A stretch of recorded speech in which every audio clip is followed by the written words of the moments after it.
Everyone, welcome to the Sound Test Podcast. This is the host Bryan here, and we're joined by Max. How you doing, Max? He's pumping his fist like that guy at the Game Award. That guy's legit, by the way. Yes. He's amazing. He's an amazing musician. Like, I'm not even kidding. Yeah. Oh my God, I'm doing great. I start back work tomorrow, so hey. To this night. Sorry. It was reaction. Sorry, it's reaction. That was a guttural reaction, dude. We got Clayton here. How you doing, Clayton? Mirai, Psycho. Sure. A little reference for one of the anime we're talking about today, but I'm doing pretty good. You know, I go back to work Thursday. Ha! Must be nice. You know what, Bryan? On site. And we got Flute Man himself, DeYante. There you go.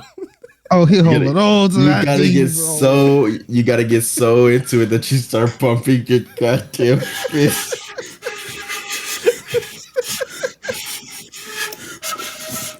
And he switched instruments so fast, and he just he had it, and like it was finished, and he was like, "Yeah, fuck yeah!" For the record, we're all musicians, and that's not his actual instrument. So he doesn't actually sound like that on his real instrument.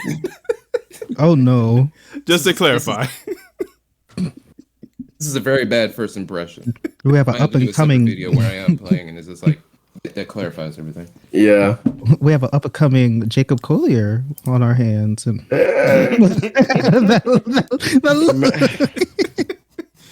Jack of all trades, master of all. If I could have at least 5% of his musicianship, I would be perfectly fine. What? Jack of all trades, master of all. So on today's episode, we're going to be talking anime. More specifically, the favorite anime that we've seen in 2022, similar to our video game discussion we did last week. This one's going to be focusing on literally the anime. And again, just for, it's not the top anime of 2022. This is more so the ones that we've watched personally, the ones that we felt, the best about, things that we liked about it, and more so also why you should watch those things. All right. So, I'm going to go first only because I've been slacking. So there's not a lot that I've actually seen last year. So I'll just keep my stuff short-ish. But the big thing that I watched last year /read, I'll just put that in there, is Dragon Ball Super manga and Dragon Ball Super Superhero. Superhero. Which is an awful title. God, I hate saying that. I really hate saying it too. I just like saying the word hero though. It can't be that bad. It's redundant. Yeah, because it runs into a Dragon Ball Superhero. Like, y'all could have thought of Ultra Hero. Make the hero. They just specifically had to put super and super right by each other. Of course. But I'll start first with the manga. Dragon Ball Super manga, it ended the granola arc this year. More specifically, like September-ish, it ended. Then they took a little bit of a break to prepare for the next arc coming up. And overall, the granola arc, to me personally, kind of think it was a little weak. And everything we're going to be talking about today is going to be spoiler free. Obviously, anime is just a thing where it's a lot of episodes. People are in various different points, even in this group. So we won't be doing like actual spoiler talk for these things. We may do something like that later, like in a specific, hey, we're talking nothing but spoilers about this series type thing. But this is not the environment for that. So in the granola arc, there's a character that they brought back. And anybody who's actually read the manga know what I'm talking about. And as bad as this sounds, every time they bring this character like back, I like this character less and less. The more they show this character. Oh boy, no, you're not lying at all. You're not lying at all. And it's like when they That first, bad? yeah, because like when they first introduced this character was important to the lore. But the best thing about the character was that he was mysterious and you didn't know a lot about him. But like over the years, they've been trying to make this character more and more prevalent in like the ethos of Dragon Ball. And every time they show this person, they retcon some of the things they established in the past. And I need to turn my phone on silent. They retcon things about this character in the past, and then they like kind of change his character as time goes on, so it just kind of makes it worse for this character. And this character's kind of shoehorned into the story, and it's just like, all right, come on now. I also felt like the villains were weak in Granola arc compared to the Moral arc, which was the arc right before this, and the way the villains get their powers are just so lazy and just like it really is. It's so lazy, and it's just like, because the cool thing about Moral, about that character, that villain, the way he got his powers was kind of cool, and like the big defining thing about his powers was something sort of different that we never really seen in Dragon Ball before. So to go from that, and you're like, all right, we're kind of going in a cool direction, to going to the Granola arc, and it's just like, oh, okay, I guess it's just an You're just excuse. like, oh, more of that. It's an excuse to fight, I guess. And that's what it's kind of felt. The Granola arc just felt like an excuse to fight. So that ended September. The newest chapter of the manga for the new arc that's coming up just came out in December. One, again, not doing any spoilers, but it is the time skip that's prevalent in Dragon Ball Superhero. So the characters are aged up. But I believe it's a prequel to the events of Dragon Ball Superhero.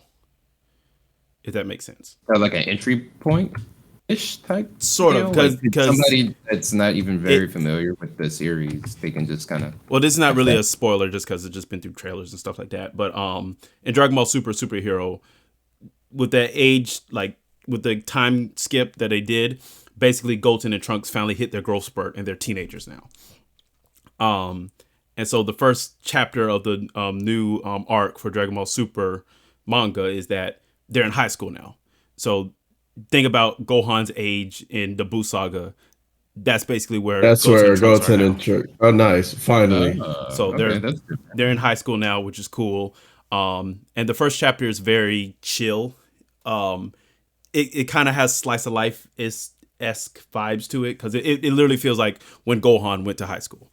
And I'll just say that much, because again, it pertains to superhero. But Superhero, I really liked it. The biggest worry with Superhero was that it went to a 3D art style, and that was a lot of people's like big no. Yeah, it was the big fear for a lot of people. And I will say this, it works. It's not amazing. But it's not that bad though. Can I ask, because I haven't seen it yet, I'm planning to see it soon. Was it as good as the 3D they had in the Broly movie? Because, you know, sometimes they snuck it in the Broly movie. I didn't catch it till like the second time I watched it. Yeah, it's, how do I describe this? So with the Broly movie, the 3D in there was so quick and it wasn't like super substantial, and they will only do it for like those like wide shots where things is like spinning around and junk. Like that's the only time they really use the 3D in Broly. And here it's deliberate into the art style, the 3D. So yeah, they're not necessarily trying to replicate a 2D look. I think the best way to describe it, the art style kind of looks like the Budokai Tenkaichi games. It's kind of cel shaded a bit, but it works well enough. They do actually kind of play along with this with the fact that it's in 3D, which I do like. So like there's a part of the movie where the two villains, they're basically superheroes. That's where the title comes from. And like as they're like fighting, you see like boom, bow, pow, like the little old Batman onomatopoeias that fly up in the air. And there's like literally a point where Piccolo's like, how's he making those words come in the air? Like it's like little things like that they kind of play around with. Oh my god, that's funny. And the movie is actually kind of funny. It's way more humor than we would typically see, which was kind of refreshing. Broly was like 90% action and 10% story. This movie is like 50% action, 50% story. And the movie takes time to actually kind of chill out, get some good character dialogue, let the plot move some. One big thing that I really liked that they did in this movie, they basically took Goku and Vegeta and tell them to get the hell out, push them to the side. They have almost nothing to do with the story, which is great. Love it. Which is great, because the biggest problem with modern Dragon Ball Z is that, modern Dragon Ball is that, oh, there's a problem. All right, well, Goku and Vegeta, they're the most powerful people in the universe. All right, they'll solve it. When you have this whole cast of characters, and it just usually falls upon just Goku and Vegeta. So they deliberately took them out of the picture. It's mostly a Gohan and Piccolo story, heavily focusing on actually Piccolo a lot. Piccolo gets a lot of runtime in here. Nice. And it's really cool because you get to see him as like the grandfather for Pan, or godfather. Well, I guess grandfather to Pan. You love to see it. Pan is featured a lot in this movie as well. Gohan is as well, but like Piccolo does a lot of the heavy lifting in terms of pushing the plot forward and taking action and things like that. There's some other typical Dragon Ball stuff that goes on to it. But yeah, it was really enjoyable. I actually went out to the theaters to see the movie, so I went to actually experience it the best way possible. It's not better than Broly. Broly is still, Dragon Ball Z Super Broly is still like my favorite Dragon Ball movie of all time. But I still kind of put it's in a fight between Resurrection F and Superhero. I'm talking about the recent Broly. Yeah, the recent Broly. Okay. So it's a fight in terms of the Dragon Ball Super movies. Broly's still at the top. It's a fight between Resurrection F and Superhero. I might lean a little bit towards Superhero, and then Frieza, and then Battle of Gods. So yeah, I'm kind of looking forward as well to about the big green new chapter of Super. So see where they kind of play along with it, because it seemed like it's a bigger emphasis on Goten and Trunks, which that is needed. Is what yeah. Thank God for actually doing something with your side characters. One thing about Dragon Ball Super, boy, they will bring a character back, especially villains. They will bring villains back, boy, and I don't know why they keep doing that. Like, I love when they bring new people in, new enemies to fight, which is why I like the Moral arc and the Granola arc as much as I do, because it's new threats in new locations. So you caught up? Are you caught up on the manga? No, I've just been spoiled to basically everything. I'm so sorry. every plot point, everything. I know. I haven't seen any of it. I have not seen Dragon Ball Superhero, but I know all the big things. Well, I will say I got spoiled with the big reveal at the very end of the Granola arc, only because I saw images online before it happened on Facebook. And I open up Facebook and I see, well, I guess I know what the fuck happened. But the thing was, it was like memes. So I'm like, oh, okay.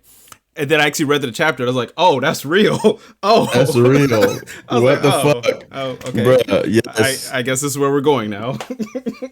Bruh, that shit got me twisted. But also, go ahead. Dragon Ball Z will be Dragon Ball. And at this point in Dragon Ball Super, it's about big numbers. Yep. New forms and big numbers. That's what it's all Power and creep is an issue. the only way for them to overcome the next big enemy, is for them to number. You're cutting out. And that Max. doesn't. I said the only way that they can overcome an enemy is if they get a new form and Who are you talking their to? numbers. My microphone. My microphone. Yeah, because you're like, Why are you looking the that way? only way to. I wanted to direct my sound to the microphone. But yeah, it's so that we already people are gonna get new forms. They're gonna get stronger, and there doesn't seem to be a limit. I hypothesize that the last form of Super Saiyan is gonna be luminescent hair. It's gonna be like it's not gonna be just stagnant rainbow. You know, Max, that is a Luminescent hair. That's all we heard was luminescent hair. That is description. The next, the final form for Saiyans, I hypothesize is going to be rainbow hair, and it's not going to just be a stagnant rainbow. It's going to be like flowing colors in hair. That's what I hypothesize. Oh God, I hope we don't get to that point. They're going to say, "Fuck these individual colors." Roy G. Biv in this bitch. Right. Change everything if they do that.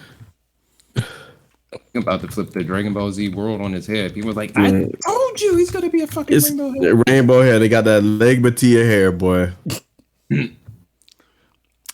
So moving on, we're gonna go to. We're gonna go in our order. So Max, you're first up with To Your Eternity season 2. To Your Eternity season 2. Okay. Well, two things. I have not finished watching To Your Eternity season 2, but I am pretty far within it, and based on what I see, I don't want to go into spoiler. I'm not gonna say any spoilers, but if you've seen To Your Eternity season 1, you know that this show is making you fucking cry. And that theme continues in season 2, and they focus more on the main character rather than the characters that the main character interacts with. They focus a lot more on the main character itself, because they have so many time skips. They have time skip after time skip, which really emphasizes a certain thing about the main character. I was about to say, if I do remember a synopsis correctly, that's actually kind of the point. That's kind of like necessary. Yeah, no, it is. Yeah. So that what I'm saying, season 2 focuses way more. Season 1 was more about the characters that he interacts with and him becoming an actual person. Season 2 is him dealing with the reality of his situation. I haven't finished it, so I'm gonna keep watching and see what it more brings. But honestly, it's a really good watch. It's highly underrated for this season of anime. Season 1 came out in 2021. Season 2 came out like last month. It's a really good watch. I will say that it's a really good watch. It's not gonna be I'm not gonna say it's like the best anime 2020, but it's definitely gonna tug at your heartstrings. You're gonna feel something when you watch this show.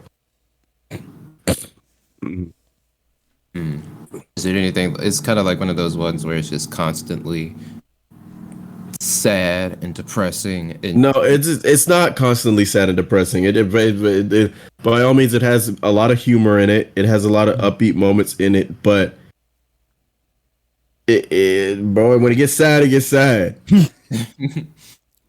Oh God, that's what I need less of in my life. But I'll take your word for it. Okay, So I'm gonna get my box of tissues. moving forward, we have Clayton with Classroom of the Elite season 2. Classroom of the Elite. I forgot when the first season came out, but if you don't know anything about Classroom of the Elite, it's basically this school that is based on the point system and ranking system.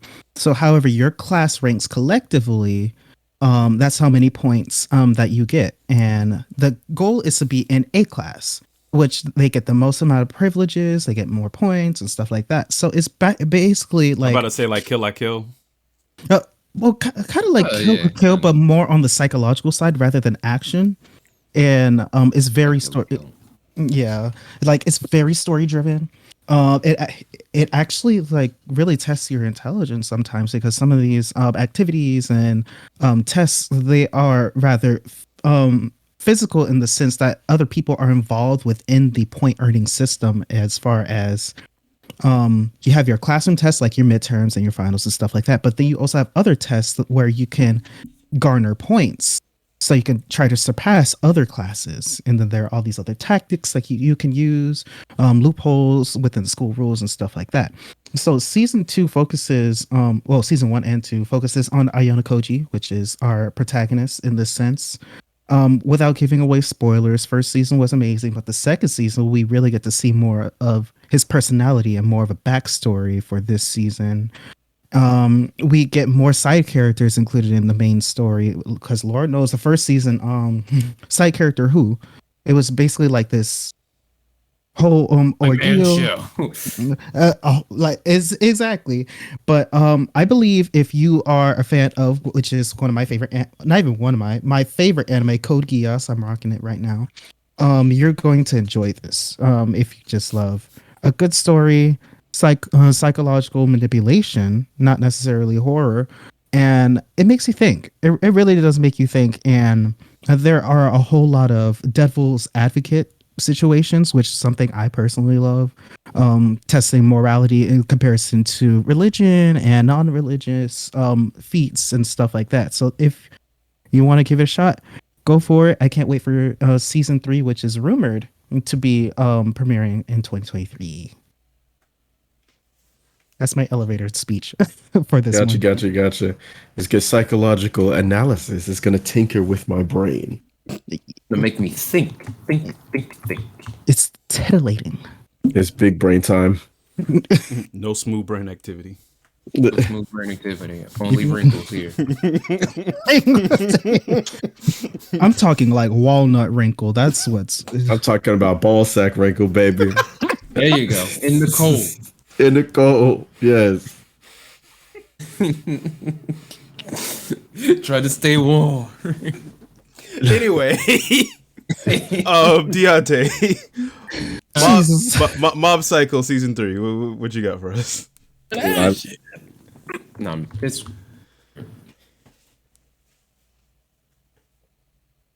So Mob Psycho.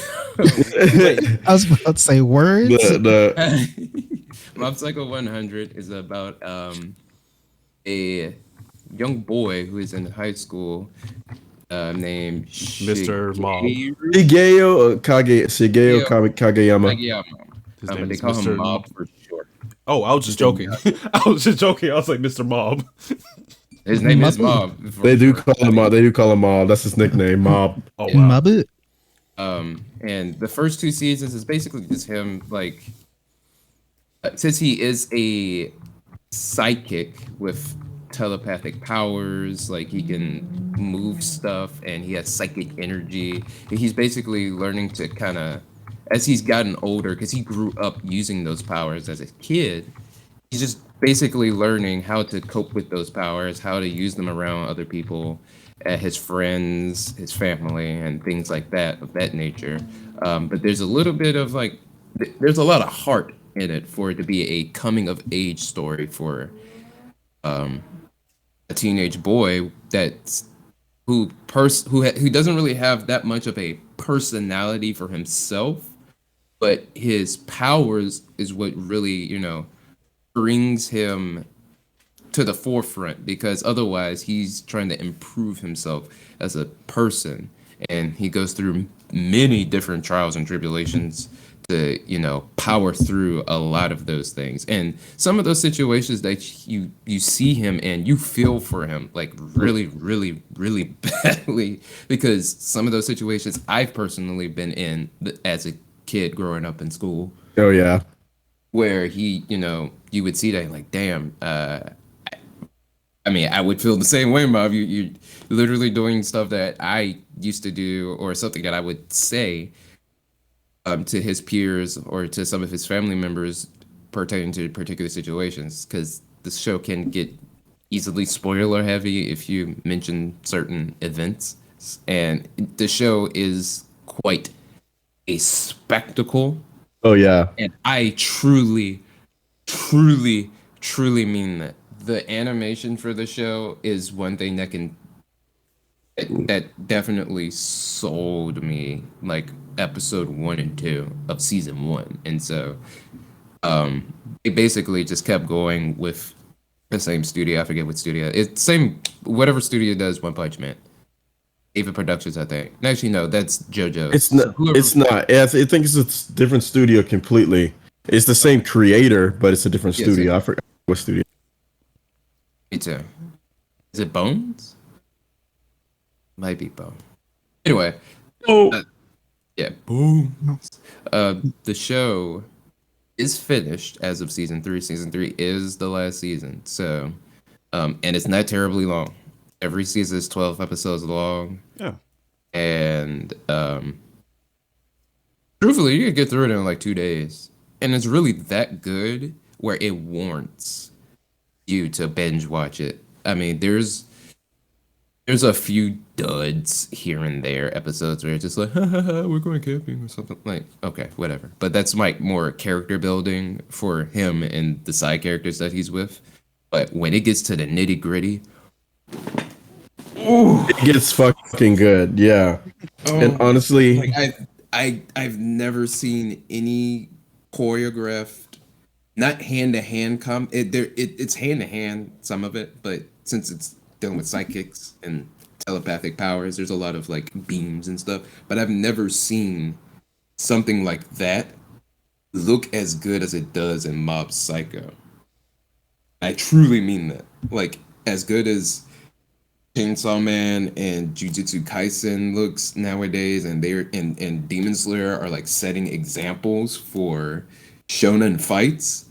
Mob Psycho is a underdog, and it is a crime that nobody really in anime circles, when they mention like really good fights in like Naruto and Bleach and stuff, they do not mention, or One Piece, they do not mention Mob Psycho. It is criminal.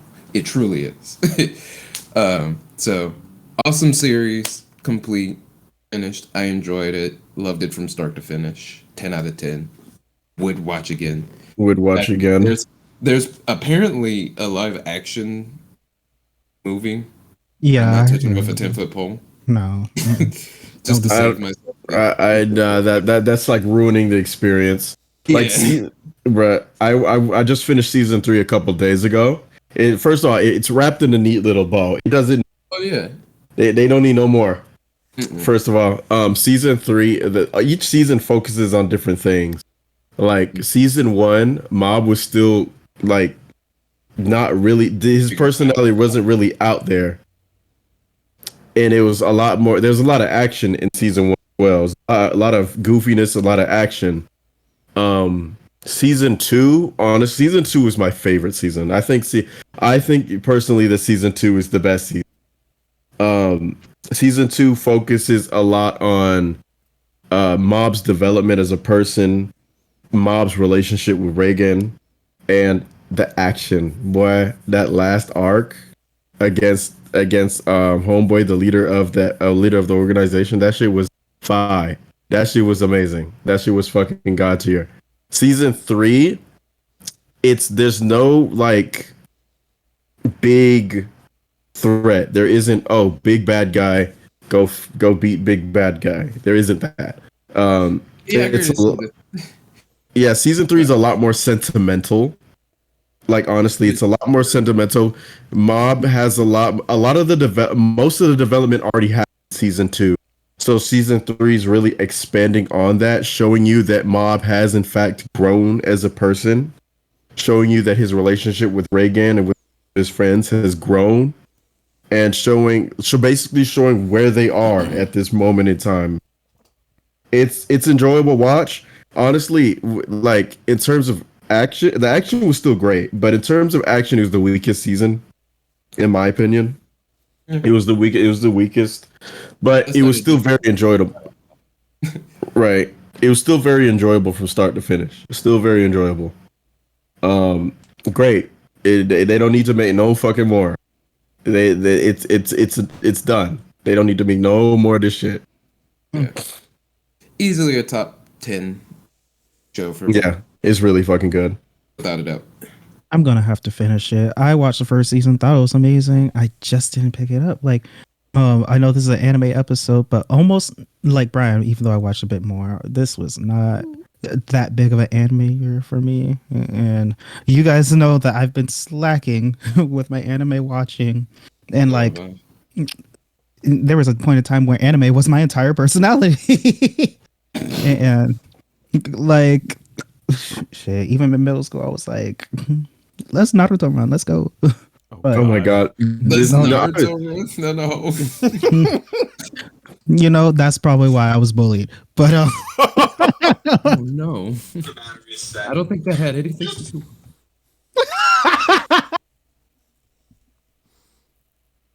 My.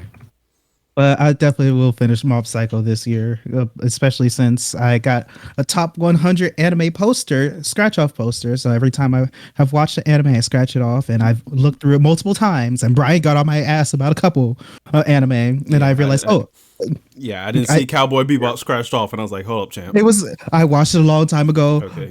I had to go through the list again. So right now, Y'all gonna hate me then. Y'all gonna hate me. I have not seen Cowboy Bebop. Fucking Okay. how? Oh, we about to It's close like this part. the All right, so that's- greatest anime of all time. Like, what the fuck? Okay, here we What is go. wrong with you? I have not seen Cowboy Bebop. I have not seen Inuyasha. I have not seen let's see what else. I've never watched Naruto start to finish. I know every major plot point. Well, I'm here's my controversial thing. I just don't like Naruto, so I feel you know that's okay. That's okay because as somebody like Max and I had this discussion because Max was there when I finished Naruto Shippuden. The original Naruto is so hard to get through because there are a lot of spoilers. I mean, not spoilers, a lot of filler episodes, just a lot. I gave it like what? Because I remember specifically the moment I was like, Naruto's not for me. It was a Cartoon Network marathon. It was like a day off, and I was like, all right, I'm gonna try it and see what's the hype about. And I was like in middle school. Dog, I watched like 30 episodes, and I'm like, I cannot do this. Yeah, it's a trudge, bro. It's a trudge. Yeah, And that's a lot of them anime like that. Like if you're not following as episodes come out, it's hard to do. The only reason that I've watched all of Black Clover is because I was watching it since it came out. And I was like, I've gotten this far, I might as well not fucking stop. yeah. Right. I'm looking at you, One Piece. Bruh. I did not Bryan, I never finished Dragon Ball GT. I mean, I never- get that because GT is hard to get through. GT is hard to get episode, bruh, I remember there was one episode that I know which episode it was, and I said this shit is dumb as fuck, and I stopped watching it. It was that episode that Goku had ran into Frieza and Cell. Oh, that's again, like and they were like in hell. That's like the Super Android 17 arc. Yeah, stupid 17 arc. And it was some stupid shit like the like they got frozen, but because they were undead, they couldn't thaw out of the ice. Some dumb shit. I was like, bro, this shit is stupid, and I couldn't watch anymore. I'm so glad GT got retconned. I'm so glad. Bro, yes, that shit was so dumb, bro, and I just couldn't finish it. I just couldn't. Well, we got sidetracked a little bit. Yeah. Next on our list is Ranking of Kings. Ranking of Kings. This anime, first of all, the opening is both of the openings are great. You don't even have to know the anime; just listen to them. They're great. And this anime is something. You need a cyborg? Or go ahead. Really quickly. Boss Psycho's openings are fucking amazing in every way, shape, and form. All right, I'm done. Okay. Yes, I agree. And they're all by the Mob Choir. They have their own specific group for their openings. Yes, Bro, they have their own a specific G group. name, the Mob Choir. Yes, bro. They are fucking sick. Bro, yes. Okay, back to Ranking of Kings. This anime, I just kind of ran into it. I feel it did not get nearly as attention as it deserved, and it's honestly great. The animation is A1. The story is A1. It gets a little too sappy at times. There's way too much fucking crying. That was the biggest thing that I did. Like everyone at some point, everyone in the show. I think everyone in the show cried at least. Waterworks thought I was. Oh, Say a lot again. You're breaking up. I said at least everyone in the show, every character in the show has cried at least one time. Jeez. And every time the waterworks started, I'm just like, kill me now. oh, and it's like the animation, like the fights themselves are A1. And you'll go into the anime thinking it's like a happy-go-lucky like kids anime. It's not. It's not. Some of those that shit gets graphic at times, bruh. That shit gets graphic at times. But the characters are lovable. The action scenes are amazing. The story is great. The relationship between the two main characters is great. The main character. This isn't the main character goes on a journey and goes trial after trial to become the strongest. No, he's already has his strength, and once he gets a teacher, that teacher knows how to play on that strength, and he goes from the weakest character in the show to the strongest character in the show, just from training with that teacher. And it makes sense after you think about it. I wasn't happy with it at first, but after reflecting on it, I was like, oh, it's not that bad.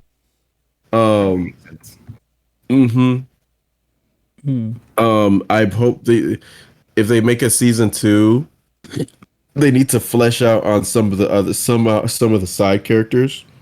They were kind of just they were there. They explained their backstory a little bit, but they didn't really resolve them at all. Too much fucking crying. There is a plot twist in the show, and the plot twist was pretty satisfying. And yeah, overall, I enjoyed it. I thoroughly enjoyed it. It was quite a top tier anime. Went under the radar, but it went a little bit under the radar, but enjoyable. And the cast is lovable. So hey, it's a good watch if you want to give it a go. Ranking of Kings by Maximilian Gene Bryan. All right. Up next we have Tiger and Bunny 2. Tiger and Bunny. So this is one of the anime I was watching in high school that I actually got really fond of because I related with, strangely enough, the main character starter. So let me talk about the first season a little bit. So this focuses around Kotetsuki Kaburagi. He is a superhero, and superheroes in this universe, they go through like a seasonal ranking. So if you're at the top of the season, you get the most sponsors, you get paid more. It's something like that. So it's kind of like a quote unquote sport per se, how it goes through seasons of how the heroes in this universe like save people or what they save or something like that. So if they save probably like a certain number of people or a high profile person, they get this amount of points. Or like they do this deed or whatever like that, they get a certain amount of points. So that's how they earn points. And it follows again Kotetsuki Kaburagi. His hero name is Wild Tiger, and his Barnaby. rookie partner Barnaby Brooks Jr. Barnaby. So Kotetsu, he has his super strength, and Barnaby, he has his like super speed and stuff like that. He's more on the intelligent side. Kotetsu's more on the brawly side, just like strength, whatever like that. And going into the second season, I expected to pick up where they last left off, which they did, since Tiger Bunny has a 26 episode first season with a movie called Tiger and Bunny The Rising. They pick up right after that.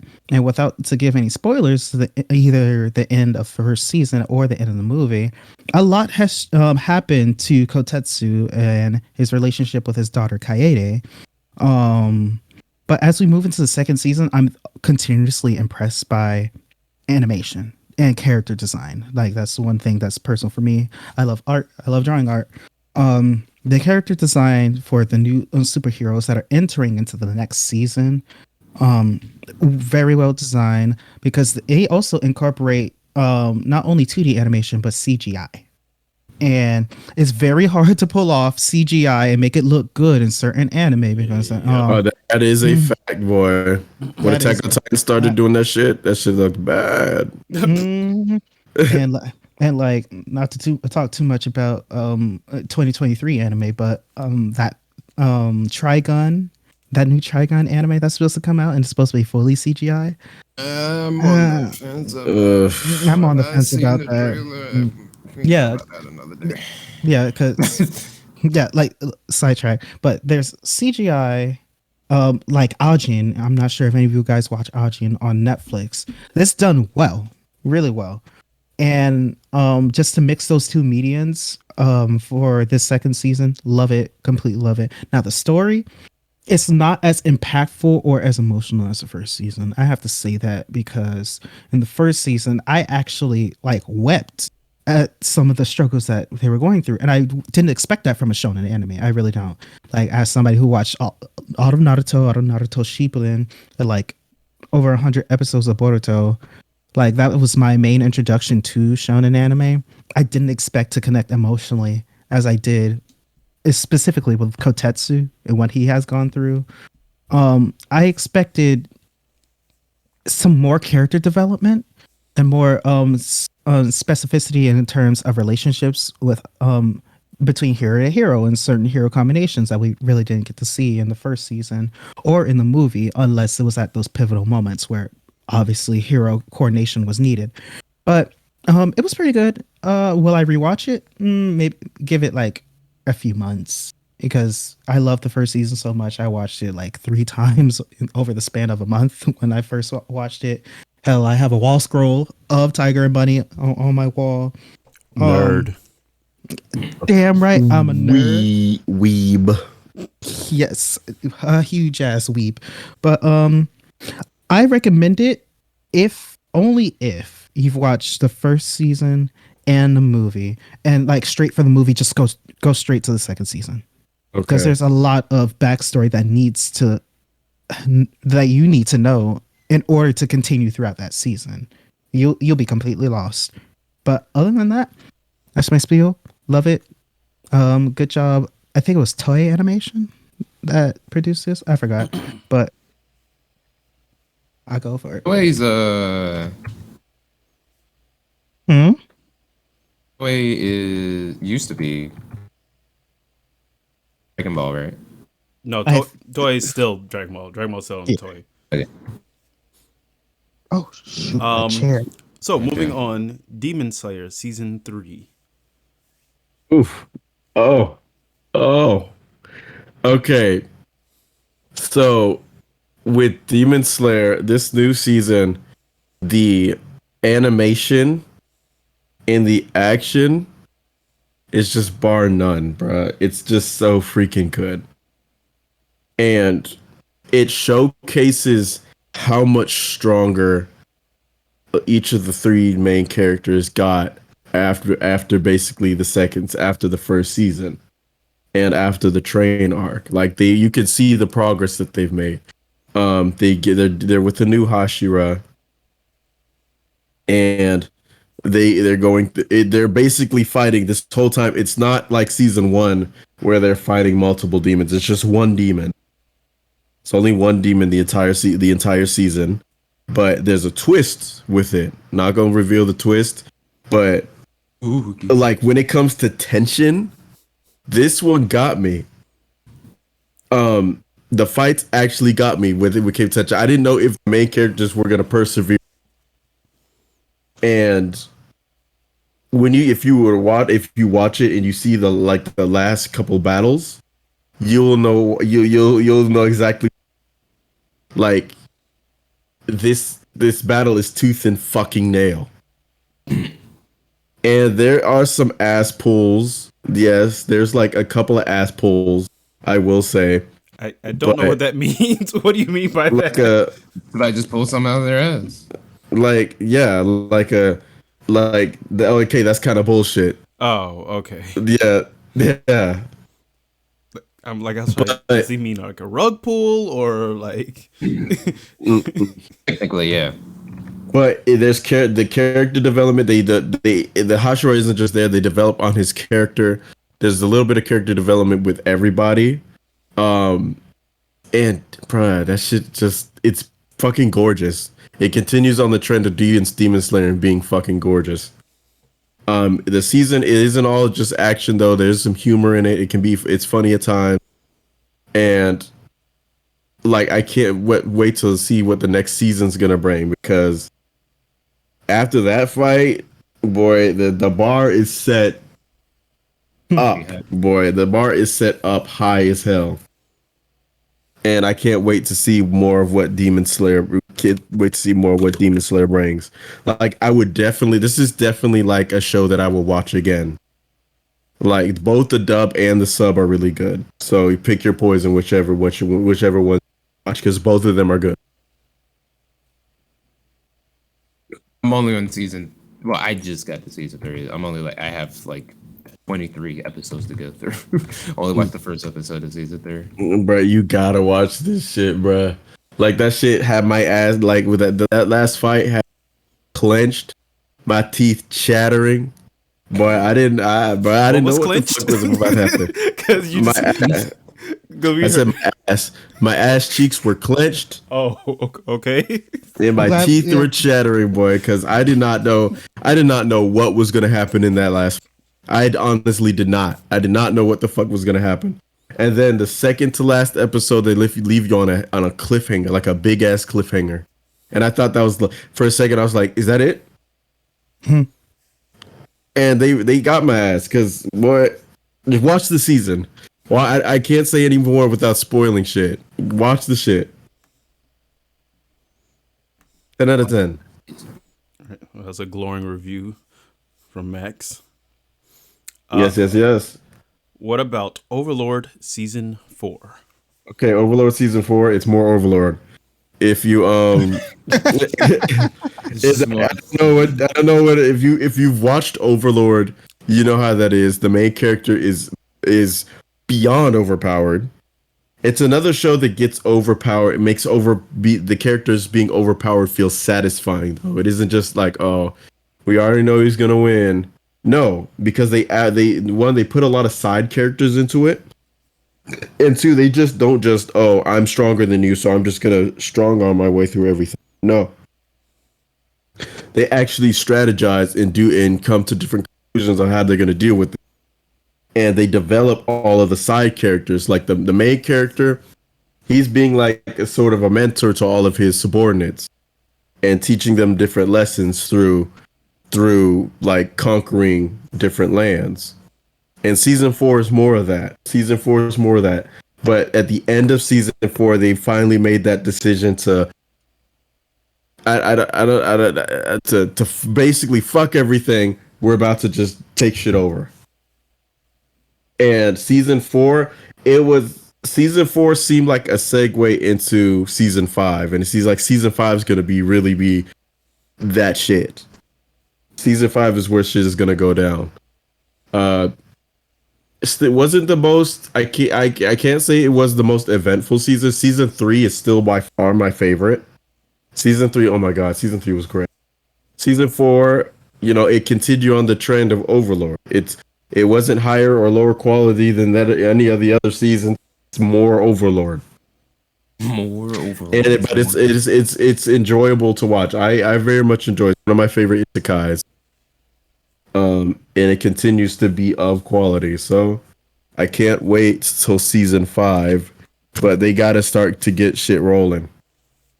I don't know how many more seasons they're gonna have, but I hope season 5 some more substantial things happen. See, I'll leave that opinion to you. To me, I'm sorry, isekai. That's one genre of anime Man, I just can't get into. it's Probably, oversaturated, yes, but the You just good gotta ones are dive in as fucking you good. need. The good ones are good, bro. The I mean, good ones are fucking good. I was probably like, because my first introduction to isekai was, I'm not sure if you guys are familiar with the Dot Hack series. I heard Like, of Oh it. yeah. I don't know what the fuck that is. it's Never heard of it? it's an older series and video Yes. game Yeah, it's a lot of franchise. games. Yeah, A lot of Uh, games about a fucking game yeah, in an Oh, anime. yeah. It's like I what, enjoy- early 2000s? yeah. And then I think it got spoiled for me when like the second or third season of Sword Art Online came out after Gun Gale, like halfway through Gun Gale Online. I was like, yeah, no. bro, you need to watch. You need to watch Konosuba.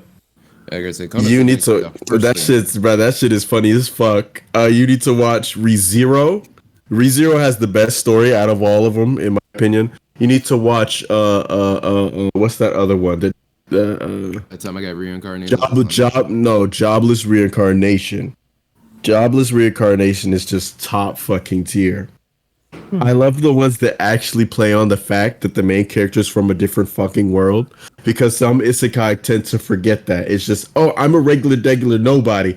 Oh, get hit by a fucking car, and now I'm just some hero in this other world. That's what that time I got reincarnated as a time. Even though that show is good, it doesn't play on the fact that he's from a different world like at all. It's just kind of like, He immediately embraces the fact that yeah, he not belongs it's there. like- Like he's going to work. The right. the only isekai that I've actually like really watched and enjoyed was The Devil's a Part-Timer. Oh yeah, right. And that's season 2 is coming, or Yeah. has already came. I think it's coming. I don't think it came out yet. If somebody could look that up. No. But The Devil's a Part-Timer. I really enjoyed it. I even bought it on Blu-ray, so I could rewatch it. And I excuse me, I liked it only because that anime takes such a turn, because the first episode it makes you feel like it's going to be an action anime.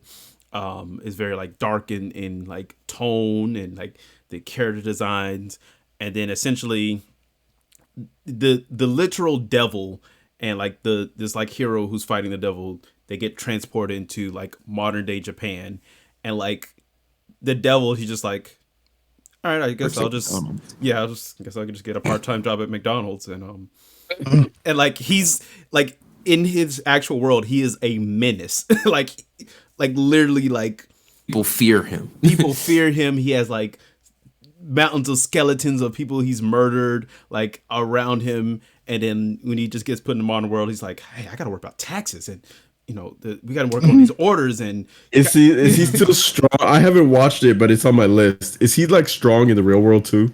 yes and no. So it's kind of like part of the reason why he's just like a regular person is because when he got transferred to modern day Japan, he lost like majority of his powers. And then as time goes on in the anime, he's like starting to regain his powers. And like, he's not the only one that came over. Like there's certain times where like enemies from that world comes over into modern day Japan, and, conflicts arise and stuff like that. But also I like it just because the other main character, the hero, she gets transported over too. And she's like, I gotta murder this man. Like he's a menace. I got to take him out. And he's just like a regular guy. He acts like a regular guy.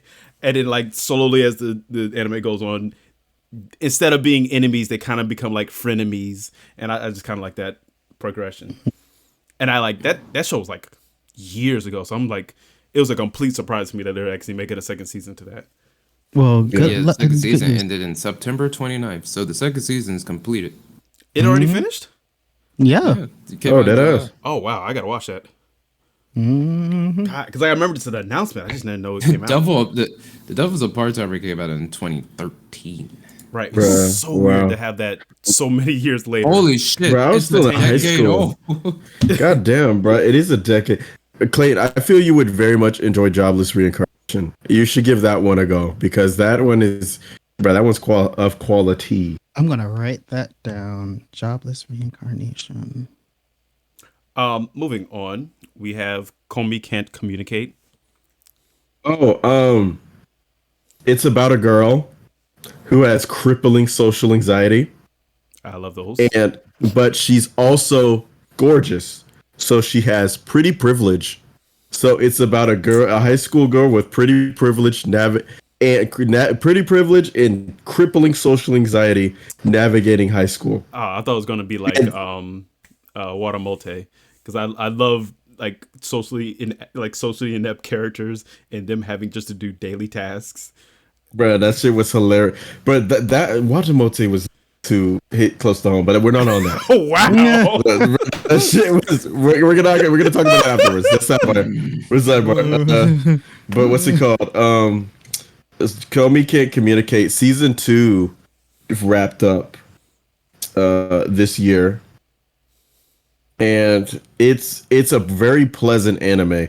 The cast of characters it's funny. Like, this anime has really funny moments, really wholesome moments, and it's just a pleasant watch.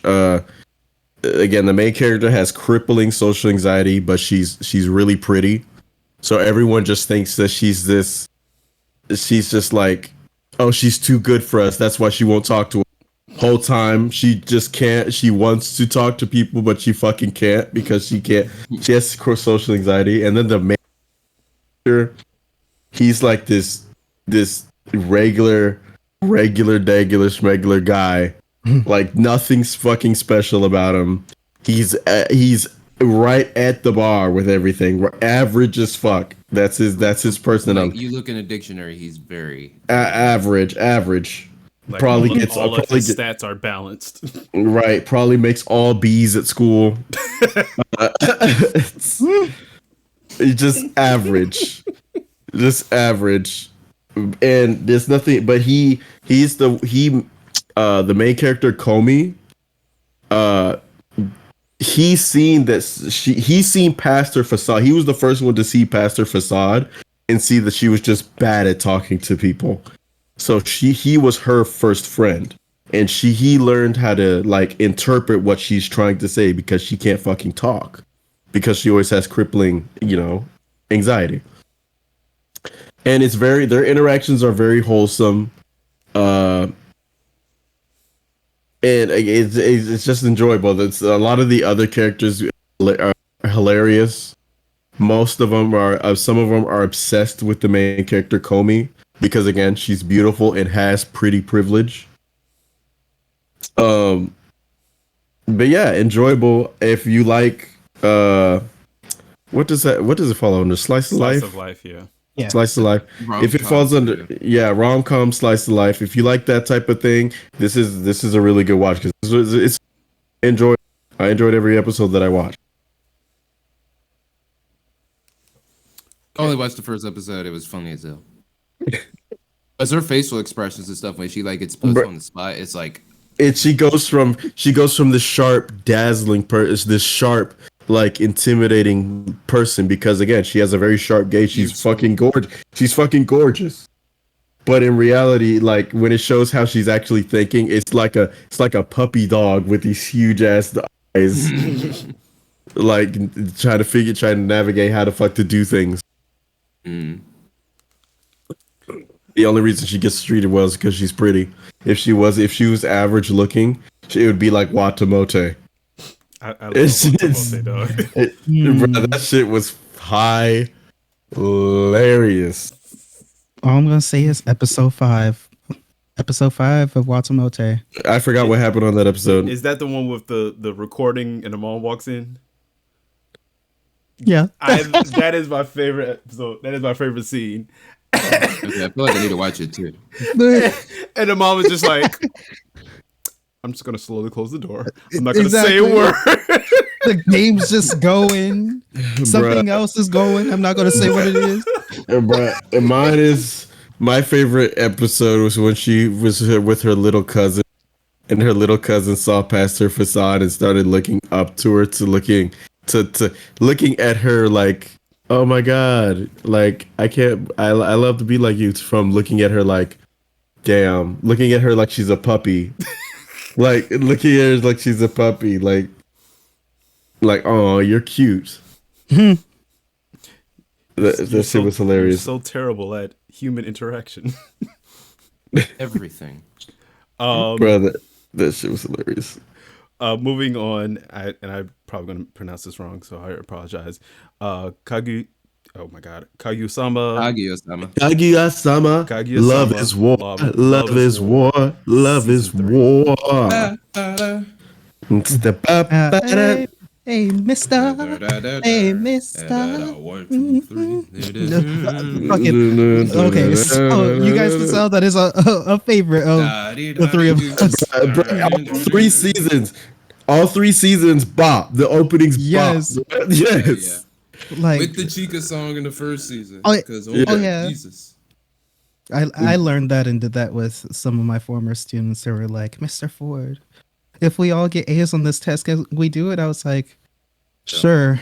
There's a video somewhere on TikTok of me doing the Chica dance. I'm so sorry. I know. Set yourself up for that one. But this was an amazing fucking season.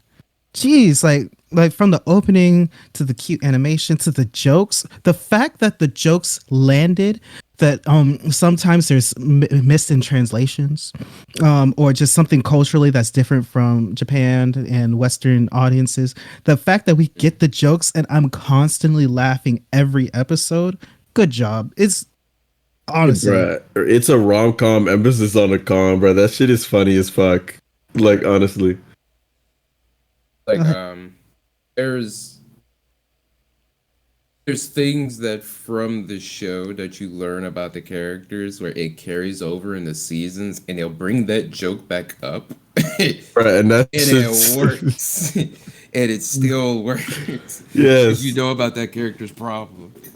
Bruh, especially when it comes to the main character and how he shit at everything, and Chica always gets traumatized with trying to teach him how to do shit. That's one of my favorite running, bro. That's one of my favorite running jokes, bro. That's one of my favorite You don't running. want to help him do shit, boy. Not at all. like, Miyuki, like, how can you be class president and get like the perfect grades, but you're shit at everything else? Like, I think the funniest thing, it's not a spoiler, it's like just one of those cutesy episodes, the rapping episode. Bro, yes, that's Oh, what I yeah. was thinking of, bro. Oh my god, that shit was hilarious. There was one episode, how could I do this without spoiling it? Arm wrestling. Oh, That's all I gotta say. yeah. Oh, Bruh. The arm wrestling one. oh god. And you know, I haven't finished the season yet. I'm like on episode 4 or 5, but since now I know the show is over, I want to take my time. I want to enjoy it like a nice fresh wine, nice and just exactly the way I want it to be. Because I feel like it is one of those shows where you gotta have a religious moment with, and you have to enjoy it. Because it's nothing like watching a show that you really like and enjoying it the first time. And this is definitely one of those shows where it's like, damn, I'll never get that same enjoyment out of it again. Same. But oh my gosh, but when you do finish, it's kind of gonna pull on the heartstrings. You're not gonna tear up, you're not gonna do anything, but it's the conclusion that you Bruh. expect it to I be. feel like I'm about to It go, is. It is. And it's that about fucking time. Yes. And it's wrapped up in a neat little bow. It's wrapped up in a neat little bow, so they don't need to make no more. It's fine. It's good. It's done. I feel like it's a Oran High School host club kind of thing, where you've been waiting Yes. for it, and you've been waiting for it, and you've been waiting for it, and you're like, finally. Yes. Not me having flashbacks because or high school host club, man. But honestly, I feel like I this think is the modern day version of that. in a way, yeah, they play off each other. But Very well. I think honestly, controversial opinion, I think Kaguya-sama ends in a more satisfying manner than Oran High School Host Club. That is very true. Well, I haven't seen the ending, so I haven't seen but Oran I don't High School. But I don't completely love the end of Oran High School. Oh yeah, because the end was like, It yeah, was straight. It was just like, yeah, like all this happened, Okay. and then where's the relief what's for the now? audience? Like, Right. can we know where the Carfax? You'll get one here. Mm. But Kaguya-sama season 3, perfect, Go perfect watch it. show. Yes. I don't care if you Yes. like rom-coms or not. Just go watch it. Yeah, I'm Somebody will this get a close laugh to out. watching. Right, I'm this close to watching it again because I watched it subbed, but I heard the dub is god tier, so I'm probably gonna. With that dub boy. Ooh. I heard the dub is god tier, so I want. The announcer dub carries Yeah, the entire show. Yeah, I seen clips of it, bro. I seen the clips of it, and that shit was funny as. So I want to go watch it again, dubbed. Damn. Now I gotta. Now, yeah, I'm probably gonna rewatch it dubbed. Okay. It's official. There are certain things that are like in the certain inflections and way things are said in the sub are better than in the dub and vice versa. Like I remember in like season 1 or 2 when I forget Kaguya's maid lady or whatever. We know what we were talking about. Her. And she was trying to like call out Kaguya to the president because she was trying to get her attention. He was like, hey, Shinomiya san. And there's like a meme going around about that because of how evil she sounded because she really wanted Kaguya attention. And it was like ridiculous. And the connotation of it in Japanese versus in English is very, very, very different.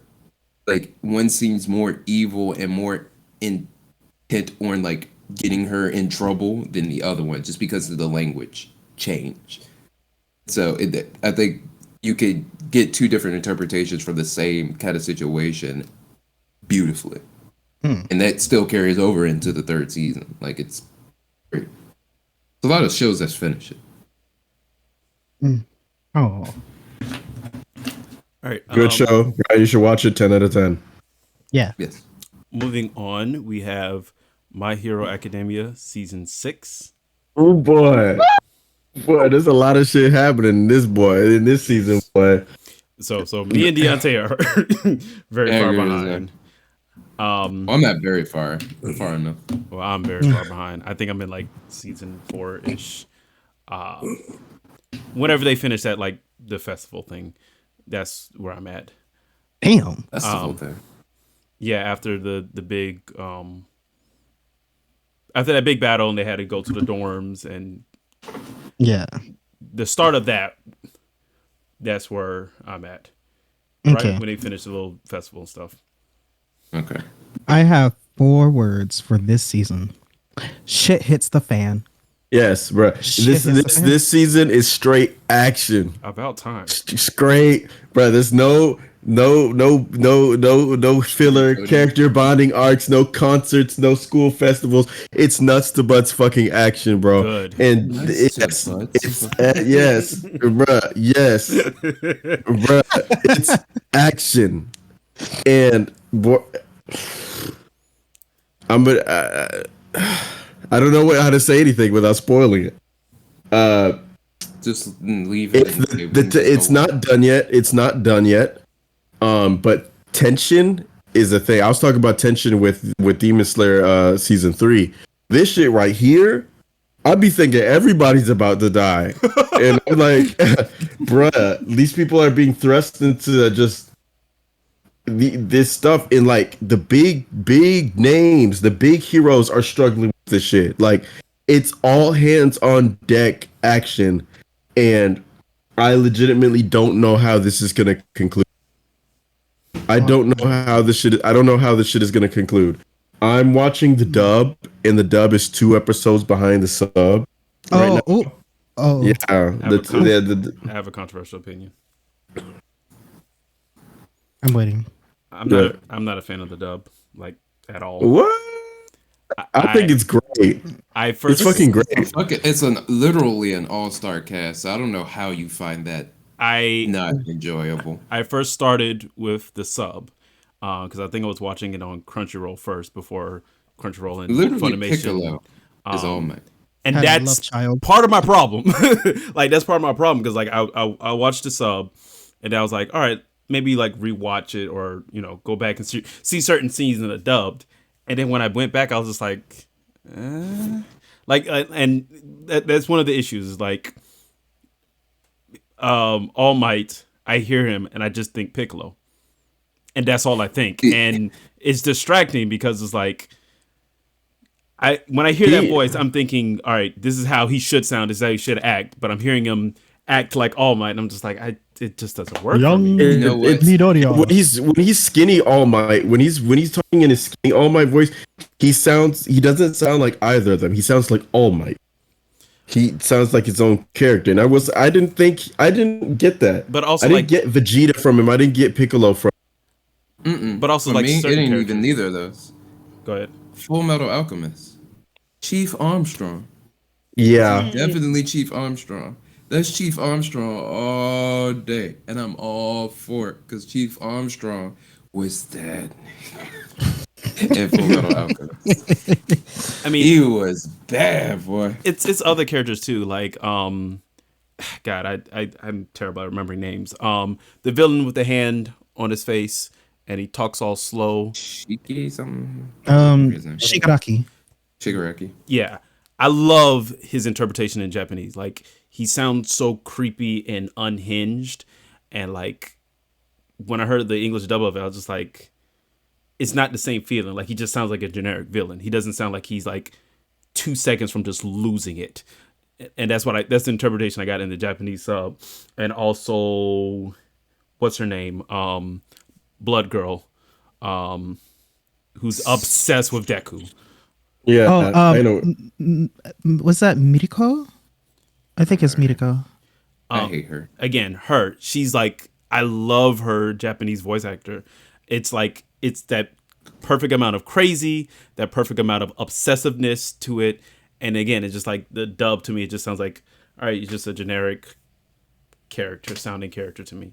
Oh, that was just my Toga. And Toga. Yeah. We way off. What's it called? Some of the characters is the opposite though. Like Bakugo, I much rather prefer his English voice. In this Japanese voice, he sounds annoying as fuck. Yeah, he's overly angry. He's overly angry. In his English voice, he still sounds angry all the time, but he sounds more like an asshole in the anger part. Which I get it. His personality, he's a fucking asshole.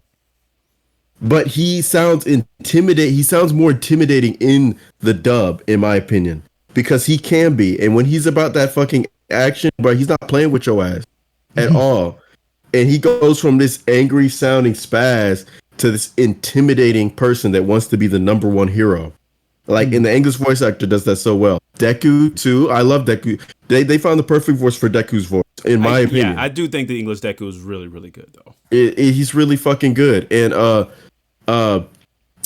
like there's some voices, like some of the side casts, like Purple Hair Boy with the purple ball, he has a lisp in the dub, and that's perfect for him. That's perfect that one for works. him, bro. And I forget what person that is, too. Sue, I think her voice actor Mineta is good. Mineta, yes. And I think Sue's her voice actor in English.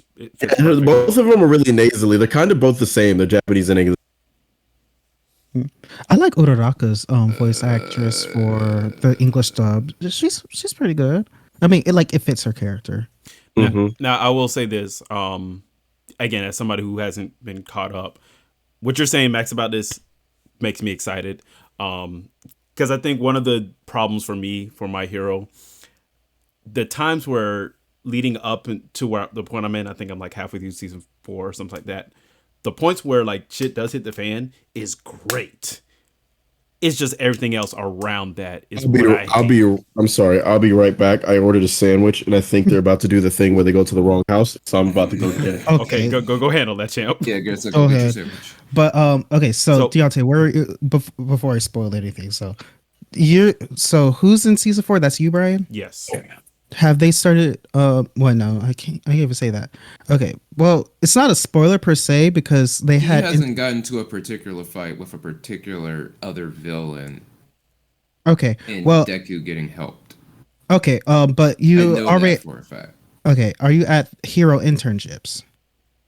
He's Um, definitely not there. No.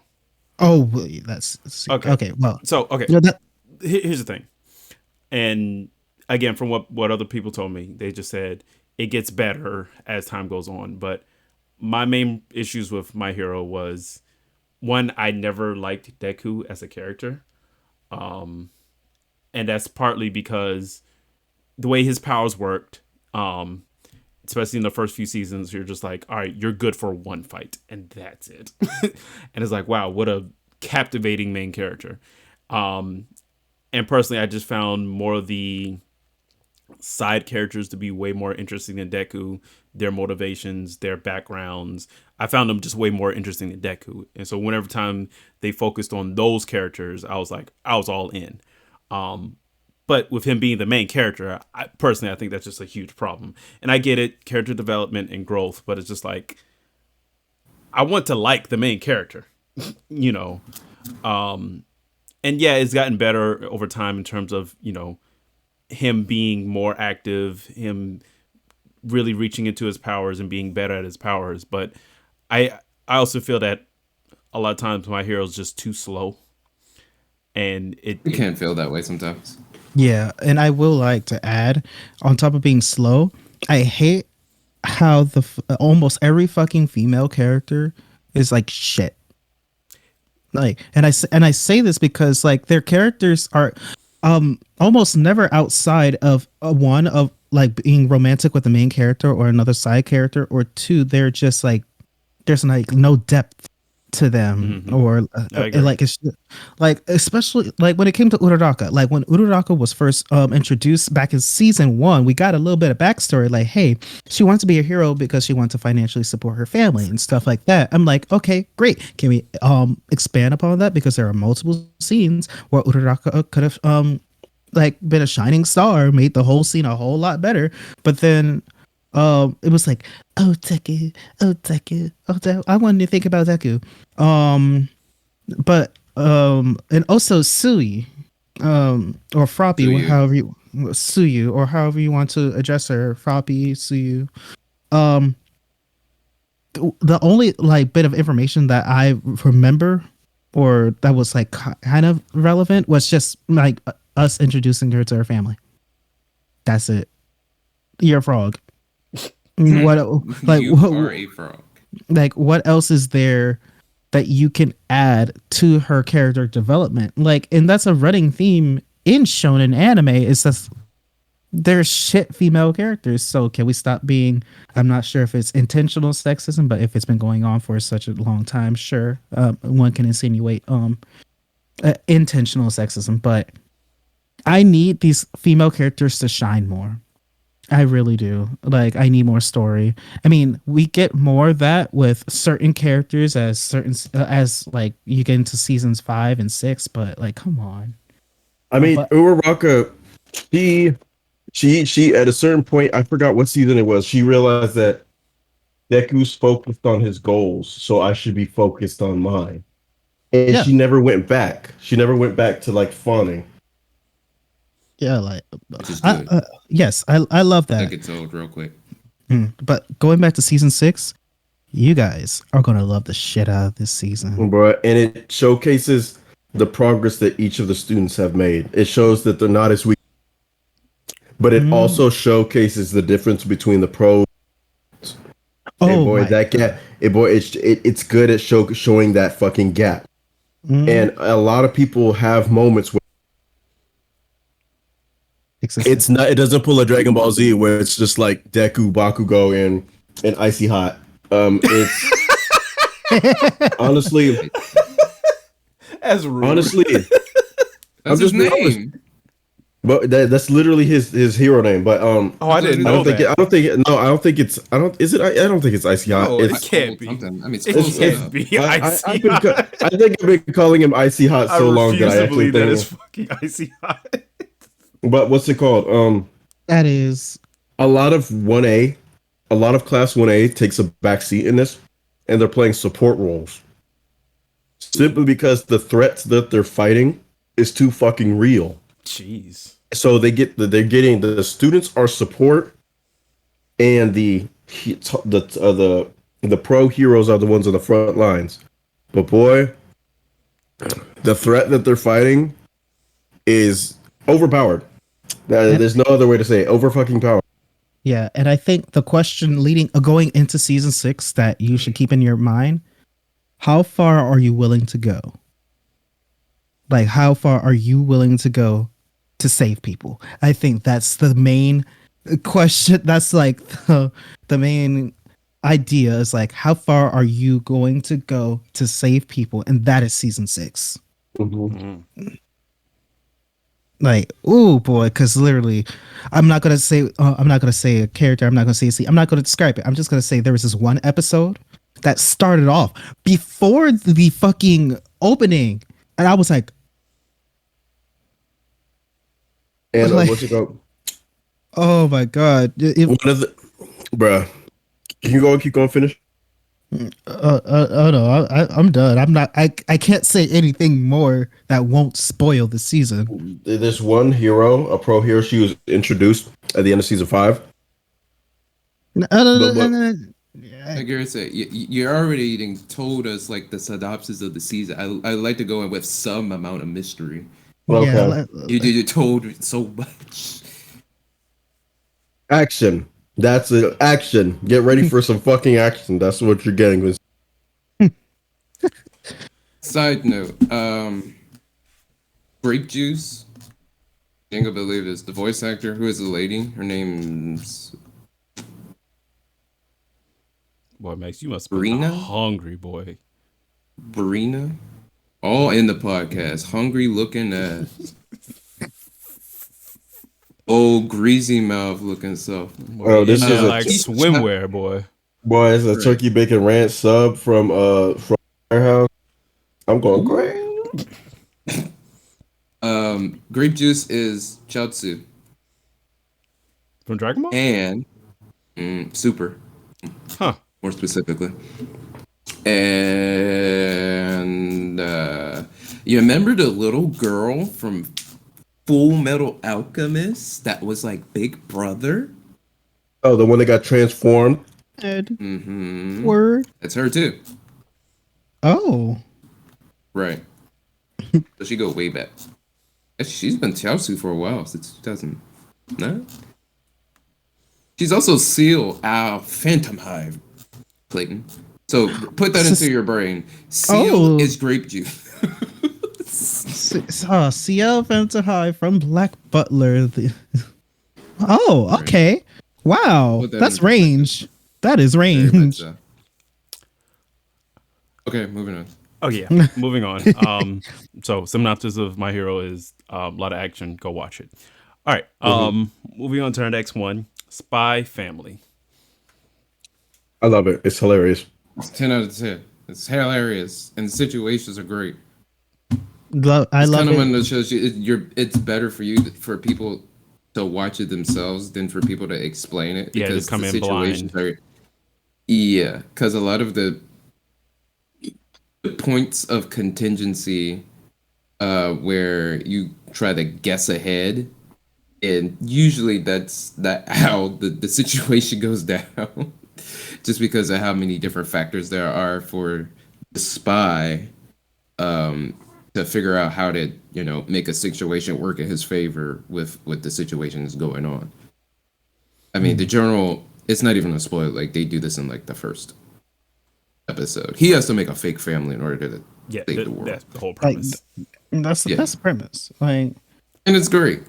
And seeing how the characters interact is very fresh because all three of them have very different strengths and weaknesses, and they all play off of each other very well without knowing a single thing about each other's secret lives. Like, that is great because they love being around each other, and they enjoy the camaraderie. They truly are a family, especially by the time the second half of the first season gets going, or by the end of it, they're really like, they are a family. Like, they look out for each other, they help each other out, and when they got some dirt that they got to do, they go and do it. I mean, but they keep it on the hush, and it's great. The action that does happen when it does happen is way better than I was actually expecting it to be. The comedy kind of trumps it, and like the wholesomeness kind of Yes, trumps it. But when action happens, you're like, ooh, damn, okay. it's refreshing. Yeah, it's very refreshing and very clean. Like the animation style is just very sleek and like Yes.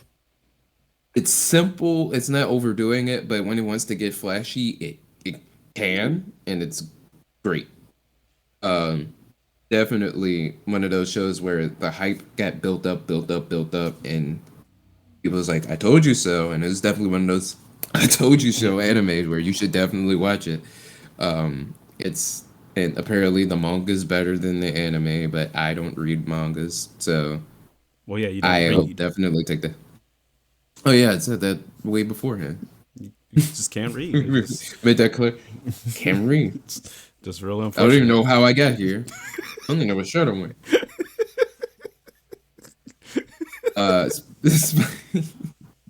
Spy X Family is definitely a treat. It should not be missed, and I hope. I am skeptical of the show, though.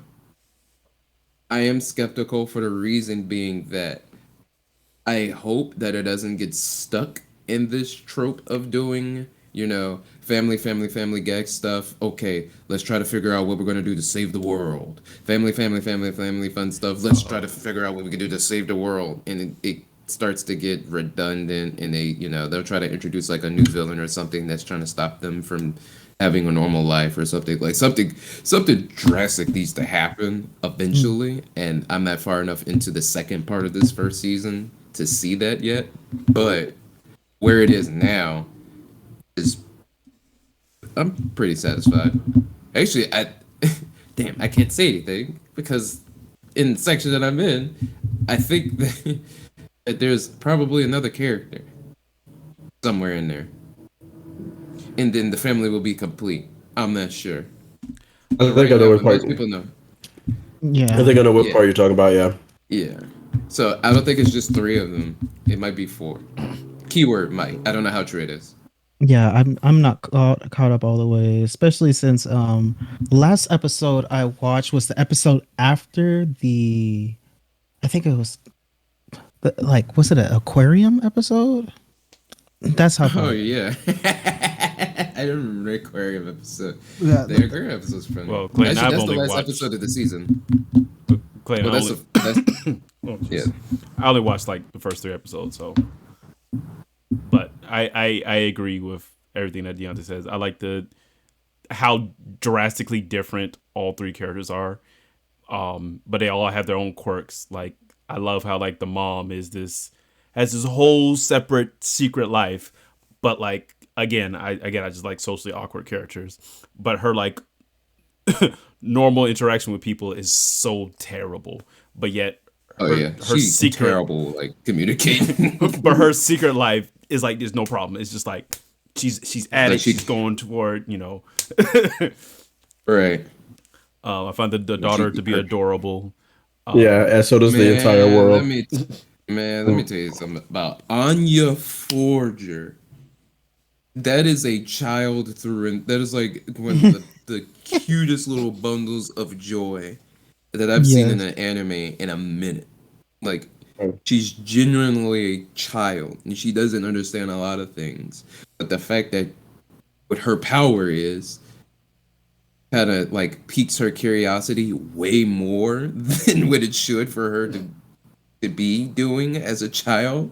That's what kind of escalates her as being like awesome. But like just her Just sense does of shit. her sense of wonderment and like how she just finds the spy world so fascinating, even though it's like a very murderous and serious. Right. Like, She doesn't understand topic. the severity of it. But yes, She's just like, oh, dad's gonna be cool because he can do this, and oh, mama's doing this, and oh, papa's a liar, he's not doing that, and it's just like, girl, shut up. but it's hilarious though, bro. The dodgeball episode, bro. The dodgeball. Oh yeah, Bryan didn't get there yet because that's kind of far. Oh yeah. Oh wait. No, I saw that episode. Yeah, I gotta gotta catch up. But I Yeah. started. At least I started. You did start. Good job, Bryan. Speaking on things I need to catch up on. Attack on Titan, the final season. Like I said, let's get Part this horse 2. out of the way.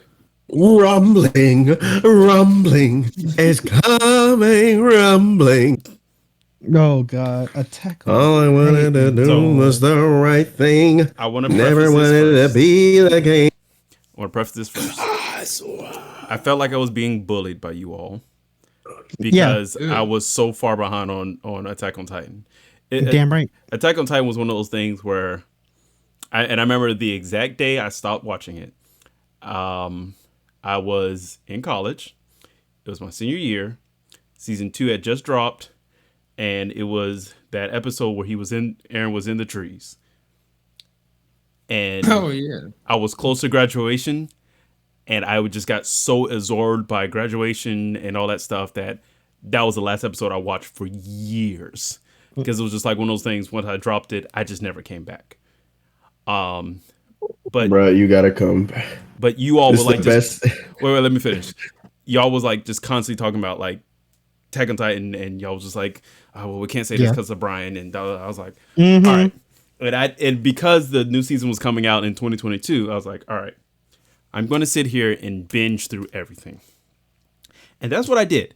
I had rewatched the entire season 1, Oof. rewatched the stuff I did in season 2, and finished season 2, finished all of season 3. And then I was like, all right, season 4, part 1.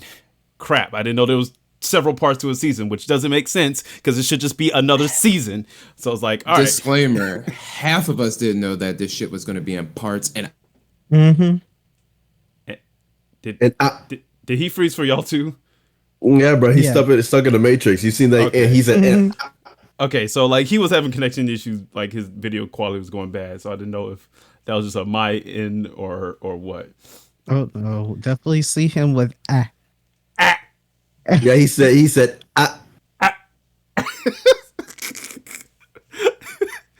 All right, but and like I did so much work to catch up, and I got to season 4, part 1, and I got through like the first like 8 episodes of that season, and then life happened again, and I dropped it again, and I was so freaking angry because I was like, Bro, I was so you're close almost there. I know. I was like, I was so close to catching up. Like the last episode I watched was when I'm just gonna say when Aaron reveals himself, and then stuff starts to go wild. That's where I stopped in part 1 of season 4. Oh shit, that's the start. Excuse me, that's the start of the fucking chaos. Right. That's pretty much right where I dropped, and I was like, God. Right. It gets wilder than that, bro. Like, it gets wilder than that, and I don't think it's an understatement to say that Attack on Titan is the anime of this era. Oh, by far, yeah. Oh yeah, most definitely. before it was very rudely. It's an interrupted by it's an awkward epic. GX crashing. You said Damn. what crashed on you? It's good. Opera, because I was using Discord through Opera's little side thing. Anyway, Oh. Huh? I'll explain later. That sounds so convoluted. It's not. It's just built into the browser. It's Okay. actually pretty useful. I thought that when it said final season, I thought that it was just going to be the final season. So that's why I was kind of like hyping. I'm like, hey, everybody, let's just watch final season. But it wasn't. I didn't know it was going to be in parts. I it's just the fact that they specifically titled it the final season, and then broke it up into 3 separate parts, which are essentially 3 separate seasons. So why didn't you just do season 4, season 5, and season 6? Well, it's all back to back. If you think about it, every season had a little bit of a skip, but this one is all the same shit, just back to back. I back. get it, but the start of season 4, part 1, it throws off a curveball. You know, it starts in a completely different area, different era, and you have so much different things in there. It might as well just been a separate season before, again, shit hit the fan. Right. The storytelling in Attack on Titan is so good. The foreshadowing is so good. The character development is so good. The fleshed the out thing, you characters don't- is so good. you don't realize what storytelling it is until you recollect a lot of the things that have previously happened Oh yeah. in season fucking one. And That's my we're in the last thing. season, and that's how deep some of the lore goes back, and that's how good and how preemptively designed the story is, to the point where you can hark back directly to the exact scene, remember it because it was a memorable part of the anime, and then still use that as leverage to carry the next plot point forward. Like, how many shows in modern media do you know that just say, "All right, this is a thing, this happened. Never go use that and more, use that again because it was very, very important and it's kind of cool." Yeah. Not many The shows do only that. the only show that I've seen recently that was really good at foreshadowing is Breaking Bad. And Breaking Bad came out how long ago? A long ass fucking time ago. Um, Wait, well, you got but Better even Call Saul, it's which is basically the sequel. and it's just this fucking good. But anime wise, no, nothing comes close to it. And the fact that they give you the answer from the fucking start. Yep. Like they gave you the answers from the fucking start. Like it was one of the endings of the show. I think it was season 3, the closer. Literally gives you the entire story of the first Titan and what happened with her and how the Titans came to be and all that. That ending gave you literally the story. If you go back and watch it, it gives you the full fucking story. But you could back then when we didn't have the picture, we just thought we were looking at shit. We didn't know what the fuck we were looking at. We knew it meant something, but we didn't know what. Yeah. And then once you know all the answers, bruh, it's just like it's so good. It's like with Attack on Titan. Every time you have a question, you're like, well, why is this like this? And then when it gets to that point where they want to answer that question, they give you more questions. Yes. Bruh, It's even worse in this second part of the last season, because there were still so many other questions as to like certain character motivations. What is this power? What is that power? Like, a Mhm. lot more questions came up in this previous season, more so it's for me than any other season, because I mean, yeah, they're wrapping some stuff up because they kind of have to. I mean, and it's starting to make sense. But it seems like the more you wrap up one present to clean that up, you already got 15 other boxes that are empty without wrapping paper and without a bow. And you Oh still yeah. try to, Yeah. fix that up. And I think Eh, the one question that I just had for this entire last part, 4 words again. What the fuck, Aaron? Oh, yeah. bruh. Oof. Hey, but but Aaron went through a lot of shit. Aaron's gone through a lot of shit. And he literally had a moment where everything just rushed at him at once. The history of like all the history of the Titans, everything. When he had kissed Historia's hand, Mm. Oh my god. everything just came to light. And how do you Hey, deal with that? How do you deal with your entire world being shattered, bruh, and learning the truth? he kissed her hand and he was just like, "Excuse me, bitch, what the fuck?" It's like the He's like, prophecy. "What? It's true. It's a prophecy." She was like, Okay. All right. "You All right. okay?" All right. All right. Okay. It was great. And it's bruh. And it's like, another thing this show is good at doing is making you're literally experiencing the same things that Aaron is. The way you find out, the information you find out is at the same time as Aaron for most of the times. Like when we started season 1, we thought it was just about guys with swords on wires Bro, killing for real, titans. like season Like, the Yeah. from season 1 compared to season 4, it is such a drastically different bruh, show. and then Very as more truth starts to get revealed, Mm. we start to get more. We start to realize the same things that Aaron does, and then it gets to a point where he says, "Don't you?" He's talking to armies like, "Don't you want to, you know, don't you want to be free? Don't you want to see all the sights?" Then he remembers what the fuck the world actually is, and he's just like, Mm. and I'm like, Nothing damn. is nothing is never as it seems. His dreams which got is crushed good for and the show. dissolved into dust, bro.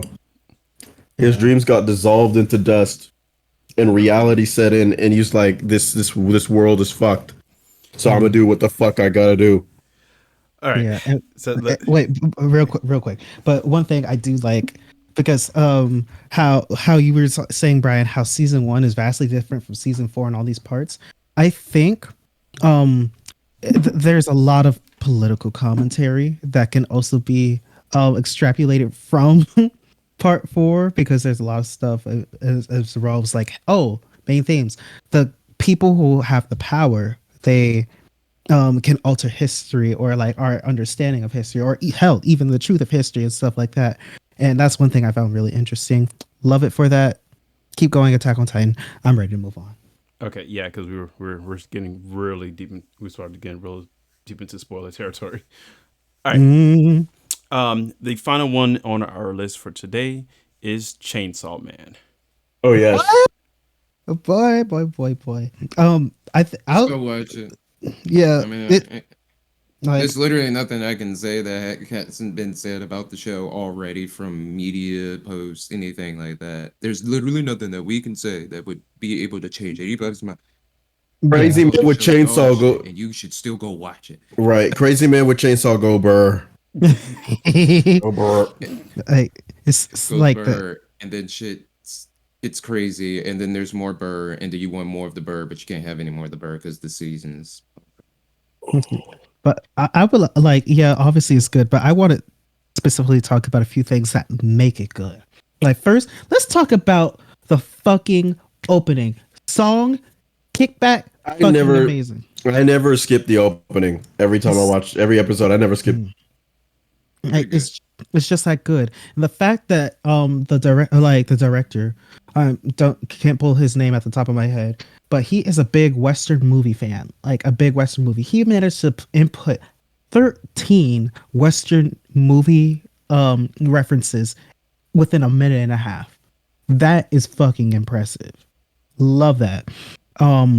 For endings, there's a new ending every fucking episode. Yeah, It It- sure Jeez. is, and that within itself is extremely impressive. and it was always thematic all with the. creative and all different. They're all thematic with what happened in the episode somehow, in some shape or form. Love it. It is amazing. Now, I'm not that far into it. I think I'm on episode 9, 10 at the moment. But I think the cinematography, that's one thing that also needs to be said about anime. Like, because sometimes it feels like blatantly obvious, like, hey, we're watching an anime. Anime usually cuts like this, like to the villain or protagonist and stuff like that. But the cinematography, the camera placement, and hell, even the animation, how characters move, it feels like a fucking movie every episode. Like, it's just so smooth. Like, and though in anime, like, all movements are deliberate because of storyboarding and stuff like that, it feels like they're moving how actual people would move. Outside of the anime context, it's how they would actually move, how they operate from every muscle, like fiber of their being. And it just, honestly, I'm gonna relate it to Quentin Tarantino. Dare I say, like, it's almost damn near every episode is shot like a Quentin Tarantino scene, from whether it's Kill Bill or any of his other movies. It's just fucking fantastic. It's like a master class on how to mix mediums from Western and Eastern cultures. Love it. Not only that, but as Mappa. Mappa been Yeah. smoking crack for like 5 years now. I don't know what Bro, those they've people are been doing in those chugging studios. it up, boy. They are chugging out animation like it's nothing. Yeah. Look at Like, Jujutsu Kaisen. You could just I literally could Jujutsu Kaisen and Chainsaw Man are literally all par with each other. I cannot overstate that. Yeah. Like they literally are the same, and I'm totally fine with that. mm, It's just Chainsaw Man might be a little bit better because it has the leg up of being the newer show. Yeah. true. That's it. What's it called? I've taken a liking to shows that have weird powers that just aren't like straight up like Jujutsu Kaisen and Chainsaw Man have give me that same vibe. Like you have the devils and and Chainsaw Man where like you when you use their powers you gotta sacrifice something where limb or a small piece like a fingernail or something. And like Jujutsu Kaisen, you have these cursed spirits. You have curses and whatnot, and it's just as fucking creepy. Like it's creepy that aren't just like, oh, this guy can shoot blast. Oh, this guy can do this. No, it's more than that. It's more than just that. And it's set in a modern setting. I like that too. That's it. Yeah, it's very it's grounded in reality without it being realistic. Yeah. Mm-hmm. Yeah, so it's very good for playing on that concept of reality and do demons really exist? Do in Jujutsu Kaisen's case, do curses and cursed spirits and the like, do those exist? Do devil hunters exist protecting their will? Like you could you could put those things side by side and like actually put like some kind of thought into it if it could be real or something like that. I think I'd be way more scared of a devil though in real life because I can see that shit. Bro, them shits are traumatizing, and those threats they be fighting are not. Those are just no regular threats. You go from something that seems killable to something that even experienced devil hunters can't fucking beat. Something literally from hell. Yes. Yeah. And the show is creepy. Like it's satisfyingly creepy. Mm-hmm. I think that the show itself is good, and for those of us who have either finished it or at least gotten to the halfway point. I'm sorry, Bryan. Halfway-ish. Okay, you get to the halfway point, then you start to really see like some character development and like motivations and stuff like that. I'm just hoping that since this is an introductory season, they do not drop the ball on all these other characters. Characters that we have now, work with them. And please show us some backstory of some of the other ones that is not the main 3 or 4 that we see. Like, Now, we don't need to see Special Division 4 all the time. The past 2-3 episodes, y'all introduced like 4 new people. I need to know about them and why they are, how they are, who they are, what they used to be. I need the whole treatment. So that way I can care. Now, one thing that it's impressive, but I'm gonna say, like, and don't shoot me. It's a little bit of a disappointment, and I say this because I didn't read the manga personally, but there are a lot of people online that says the manga is so much better. But that reads the manga before they watch the actual animation is always going to say that the manga. Yeah, they're always going to say that. I don't even pay attention to that because I can't read. So why would I even care? But like even though a lot of people who read the manga said that a lot is missing, we're giving a fucking lot with the anime. Like, and if there's stuff missing, just go back and read the manga. It's okay. I think, well, and I kind of feel that, and I know why people are probably kind of cautious and upset if a show like Chainsaw Man now, with so much hype and such a huge following, like not just with newer anime fans, but manga readers too. And the last show that was hyped up this much and had a previous medium attached to it was that karate show. I forget what it was. It was a South Korean manhwa. Like the God of High School. Yes, that. Oh, and that was dog shit as far as the story was concerned. Bro, animation was phenomenal. Like that was bar none, one of the best shows, best looking animated hand-to-hand combat shows I have seen in a very, very, very long time.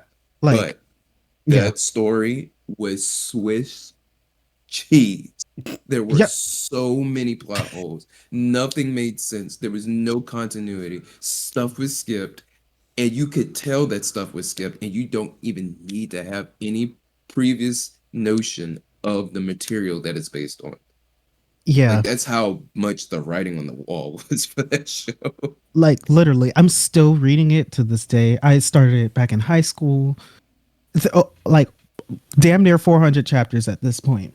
When I fucking tell you I watched the first episode, I dropped it. And I said, I will not be disrespected like this. The webtoon, like, it's on Webtoons. is so fucking good. There's so much context and there's so much history associated with each like deity for each character that personifies said deities. And you don't get any of that. Like I didn't get any of that in the first episode. Like even in the first fucking chapter, I was like, "Oh, this shit I didn't know about this. I've learned something new about Eastern culture and stuff like that." Now I wonder if Didn't that's get the that same first thing. episode. One thing I've realized Anime, is like if you read the manga and you might probably learn some extra shit that's like not in the anime and it's like really important. You're like, hey, the anime is boo boo now because they didn't include this, and so you're just like, come on now. So I I think that's one appreciate of the, yeah. yeah, that's one of those moments where maybe I'm not sure if it's gonna like if I do pick up Chainsaw Man manga, it might be a whole ignorance is bliss kind of thing. So I will remain That's ignorant. how I live. Yeah. I don't 'Cause you want. can't read. I can't read. But no, I mean, other than I just don't like reading them. I just don't like reading mangas anyway, just because it's still awkward for me to read backwards, and I don't feel like learning it. I'm just over it. But I want the anime, the thing that I'm watching, to tell me the story better than what the thing that to try to convince me that hey, this is the story that we're trying to tell, the way that it's supposed to be told, in the time frame that we're trying to tell it. And if you can't do that, or at least try to like cut and slash stuff that you can't really put in the anime, but you do it in a creative way where you can at least get the gist or at least enough of the information, then I'm fine with that. But if Chainsaw Man is like one of those situations we got to high school and it just like We're second season. I this could be a whole topic on itself. The whole manga versus anime adaptation thing. Just my quick 2 cents. It's hard because when it comes to the manga, if somebody first experience with the series is with the manga, they will want that to be directly translated into the anime. As they should. But there's times where you would really want something different. Like for instance, Jesus Christ, Maka, Soul Eater. The soul Don't talk to me. no, but like okay, the is like a certain point in the anime where they completely go off rails from the manga, and it's like really early. It's like around episode 10 or something like that. What happens in the anime diverges completely from the manga, and I mean like characters who are dead in the manga are alive in the anime. It's like it gets that like different, and talking about in like the context of the story where the Soul Eater manga, I mean where the Soul Eater anime ended, that was like not even halfway of the actual story of Soul Eater. So it's like it's weird cases like that. But then in the case of like Dragon Ball Super and Dragon Ball Super manga and anime was going concurrently. Yeah. And the issue with that was basically Toriyama was basically like, here's the blueprint, go wild. So he's like, here's a blueprint, Toei, you do whatever you want with it, just make sure these plot points happen. Here's a blueprint. I forgot the name of the guy who's doing the manga, go wild. And there's instances where there's things that happen in the manga in Dragon Ball Super that never happen in the anime.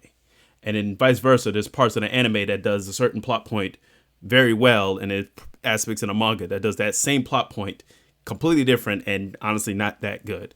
So it's a weird balance that you have to pick where with the animation of the medium of animation, there's more you can do in terms of storytelling because you're not static to images. You're not static to, all right, you have 12 pages in this chapter. Like there's so much more you can do with that. But at the same time, animation is expensive and it requires a lot of people. You go from one person making a manga chapter to a team of 40 some people grinding out episodes at a extremely quick rate. The resources get used up and absorbed very quickly. Yeah. But I'm also in the mindset of enjoy what you enjoy. Don't like Yeah, me too. Don't shit on anybody else's enjoyment because you're like, oh, He's done. it's different from the manga, and unlike unless it's like really bad, like unless it's just like objectively worse. When most people were like, oh well, the manga did this differently, and the anime did, I don't put much weight into that. Sometimes the interpretation it's like an alternate universe of the same story. Dragon Ball. I'm sorry, Dragon Ball Super manga versus the Dragon Ball Super anime. There's straight up different things that happen. Straight up things happen different, and one is not better than the other. They're both good. Interpretation, right? Also, there's a whole Full Metal Alchemist thing. We could say that the original Full Metal Alchemist is still, even though it's different, it's still good. I still enjoyed it. I still very much enjoyed it, even though the movie was redundant. But that's a different topic. You cut out a little bit, Max. I said I enjoyed the movie too, even though nothing fucking happened. It was fucking redundant. It was redundant as hell. But yeah, that's a different topic. Also, I've learned webcomics that are adapted into webtoons, they're adapted into anime or TV shows, never end up that good. Because my favorite webtoon, what's it called? Sweet Home got adapted into a live action Netflix series. It wasn't bad. It wasn't the worst, but compared to the webtoon, so much stuff was left out. I was just like, eh. Okay, but I do have to argue. Webtoon to anime, Tower of God. I heard that was mid too. I heard that was mid. I haven't watched it. I haven't read it or watched it, so I wouldn't know. That's like if whoever made Lord of the Rings, the movie, they were like, we're gonna take the entire Tolkien anthology, and I'm going to put every word into film. Everything, the entire lore from beginning to end, like it's just not. It's too much. It's a lot.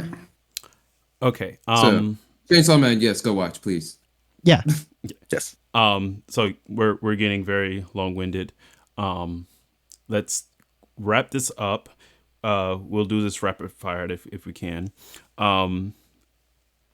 The upcoming anime of 2023. I'm going to start looking on this list. So if anybody wants to go ahead and shoot for it. Wad it up. List. Attack on Titan final season part 4. Everybody. Jujutsu Kaisen season 2. Oh yes.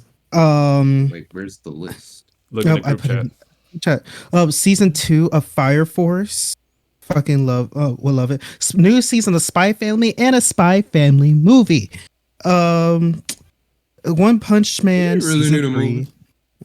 One Punch Man season 3 has not been freaking confirmed, but whoever does it is probably it needs to be Studio Mappa. That shit needs to be godlike because the manga is godlike.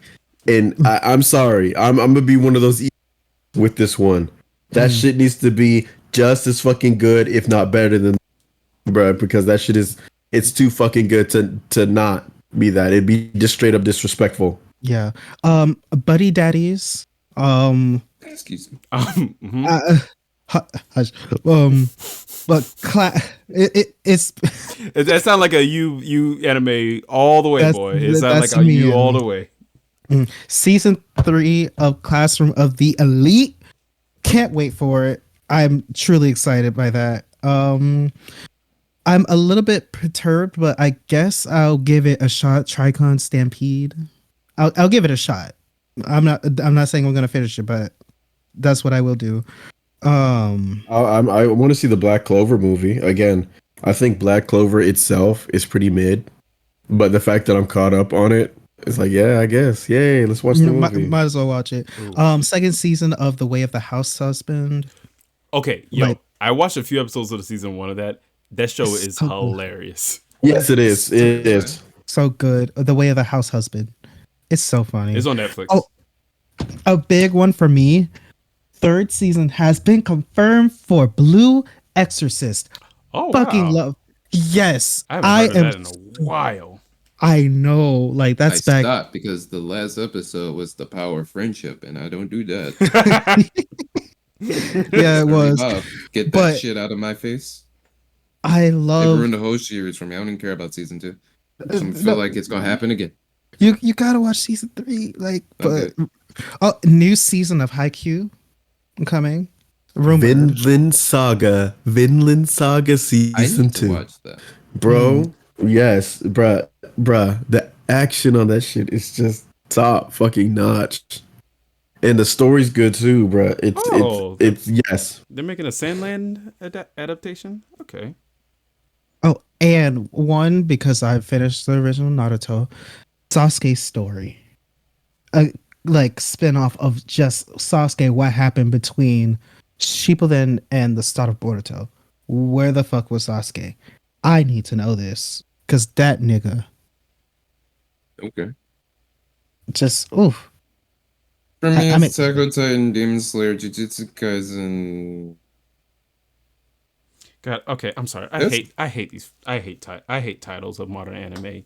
Chilling in yeah. my 30s after getting fired from the Demon King's army. Stop. Yeah. Reborn to master the blade from hero king to extraordinary squire. I hate when they do these long-winded titles for no freaking reason.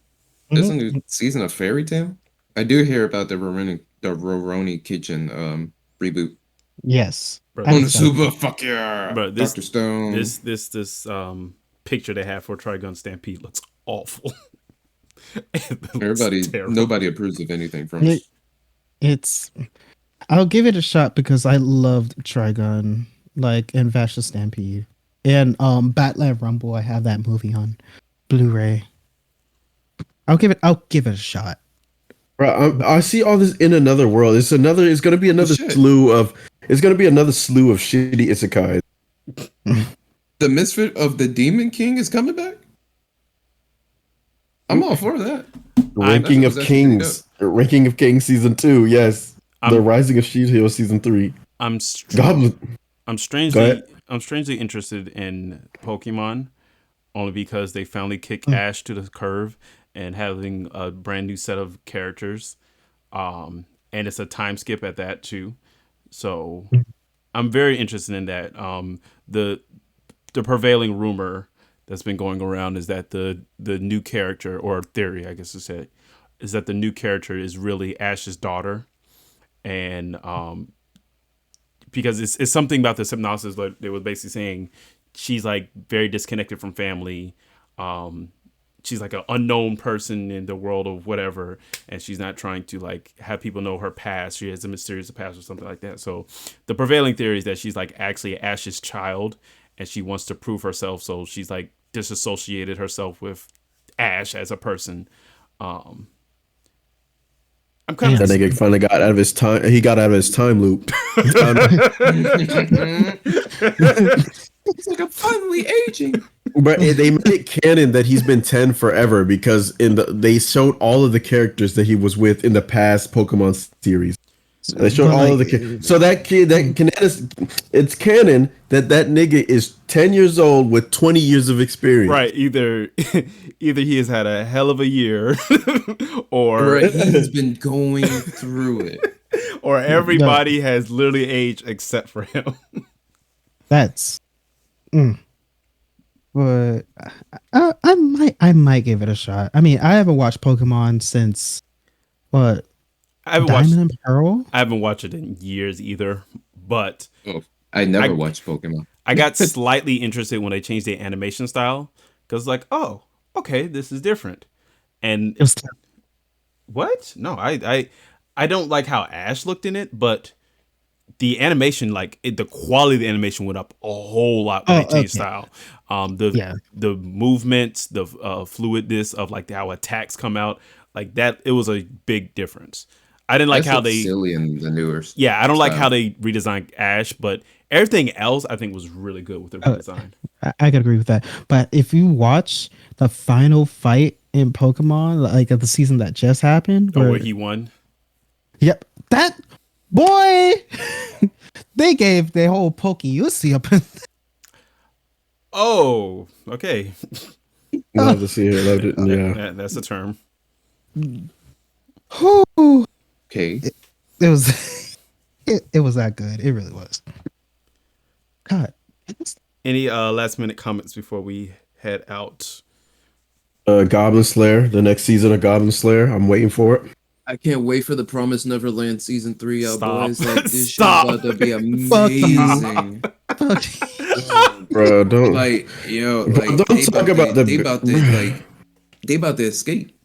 how is Bruh, mind season 1 so god tier, bro, and season 2 just drops the ball that hard, bro. Mind you, that was another anime this year. I was like, oh, I've been hearing so much about the Promised Neverland. Let me catch up. I went and watched I watched the whole first season, and then right when season 2 dropped, and unanimously everybody hated it, and I was just like, all right, I guess I'm just not going to watch it. Because You know what? everybody said not to watch it. Everybody's disappointed about it. Like it's funny because the person who introduced me to the anime, he was like, it's terrible. You all said it's terrible. Online says it's terrible. This is like everybody hates it. It's ridiculous. I've never seen everybody hate something so much. Like, because the literally what Max said, like the first season was literally bliss. It was something god nobody tier, ever seen bro. before. It was tense as hell, and you truly wanted to see if them kids was gonna get the fuck off that.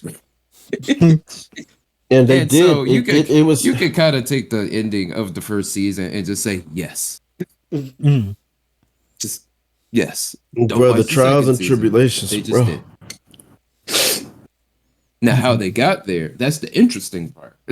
Yeah. Everything, all the stuff and the fluff in between, that's the nitty gritty. That's the stuff that you watch it for. But you get to that second season, and it is just a face plant, like a hard face plant on concrete with broken glass and like road oil and everything. So like my It's just not good, bro.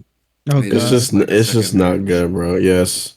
Like It's a just second not marriage. good. Sounds like my second marriage. Question. Have any of y'all seen Made in Abyss?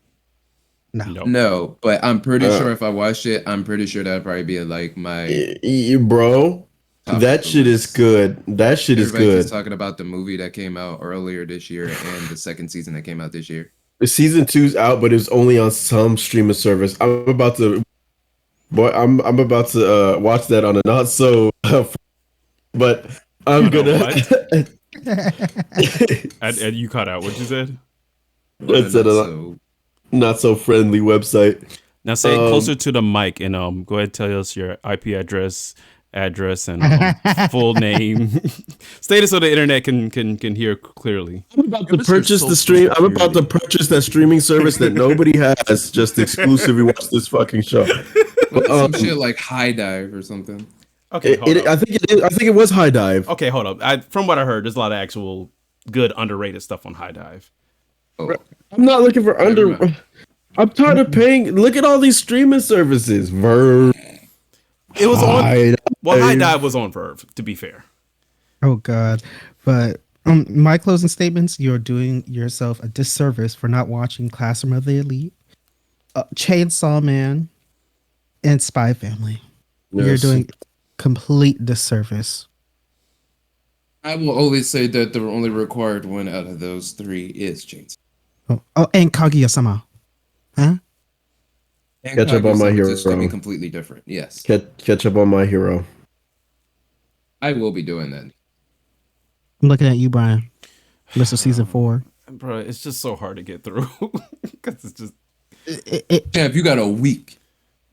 it's coming out that soon. Okay. No. You have a week. Before you go back I to have work. a week, right? Before I go to back to work, you're right. I have a week. Fuck you. Anyway. That's how we end the podcast. Yes, sir. So before we end, 2 members of this podcast already want to fight me. I think that's a problem. It's not me. No. Max and Clayton Hold up. saved in their Because- phones that they want to fight me No. the next time they Because see me in person. Everybody. Because Bryan said this, normalize telling y'all friends they're dumb. They need to hear the truth. He directly messaged. And guess what I have in my notes? It says, run hands gone. with Bryan on site. I'm fighting him You don't call me dumb and think you ain't gonna catch hands. No, not at all. What did I piss you off about, Max, for you to put that in your phone? I don't even remember, bro. It was a long time. It was years ago, but I don't. But He said, "I'm gonna punch you square in your nose." yes, Square in your nose. Well, I haven't pissed off DeYante yet, so he doesn't want to fight me yet. So I can handle you. oh wow, I got you back. Okay. So you're gonna be my ally. So when they jump me, I'm gonna rely on you. Well, no, I'm gonna sit back and watch the show. Oh god. I was about to say because I will fold you like an omelet. Like, come on. I'm just let them have it. he said. You brought this on yourself, big homeboy. You face the consequences of your own actions. I told Bryan, yeah, Bryan, I've been telling you this for ages now, but for whatever reason, you brush it off as a joke. It's a serious problem with me. You can't read. It just comes out today. Can't read. A lot of smooth brain activity going on up there. There's a lot of smooth brain activity, especially from a man that has worked all day. I'm running on fumes here. Okay, so let's call it this. We've said off camera that this recording is not going to be as long as the video game one, but it is longer. But we're over 2 hours again. Doing it. We're making up for lost time, people. We haven't done a podcast in like 2 months, so you're getting you basically getting 4 hours. Yeah, you're getting 4 at once. So you get 1 for 2 in November and 2 in December, basically. But I too get too special, baby. All right, so we're going to call it. Thanks for listening, rocking out with us, and we'll catch y'all on the next one. Happy New Year as well. Yes, Happy New Year. Happy New Year. Yeah, this one's being recorded in 2023. In the future. Time is a flat Not circle. on that anymore. Oh shit! A lot of good things coming this year, y'all boys. He said that your host for the Self-Test podcast. He said that no one knows. Everybody remember that. All right, we'll catch y'all on the next one. Peace. Peace. Deuces.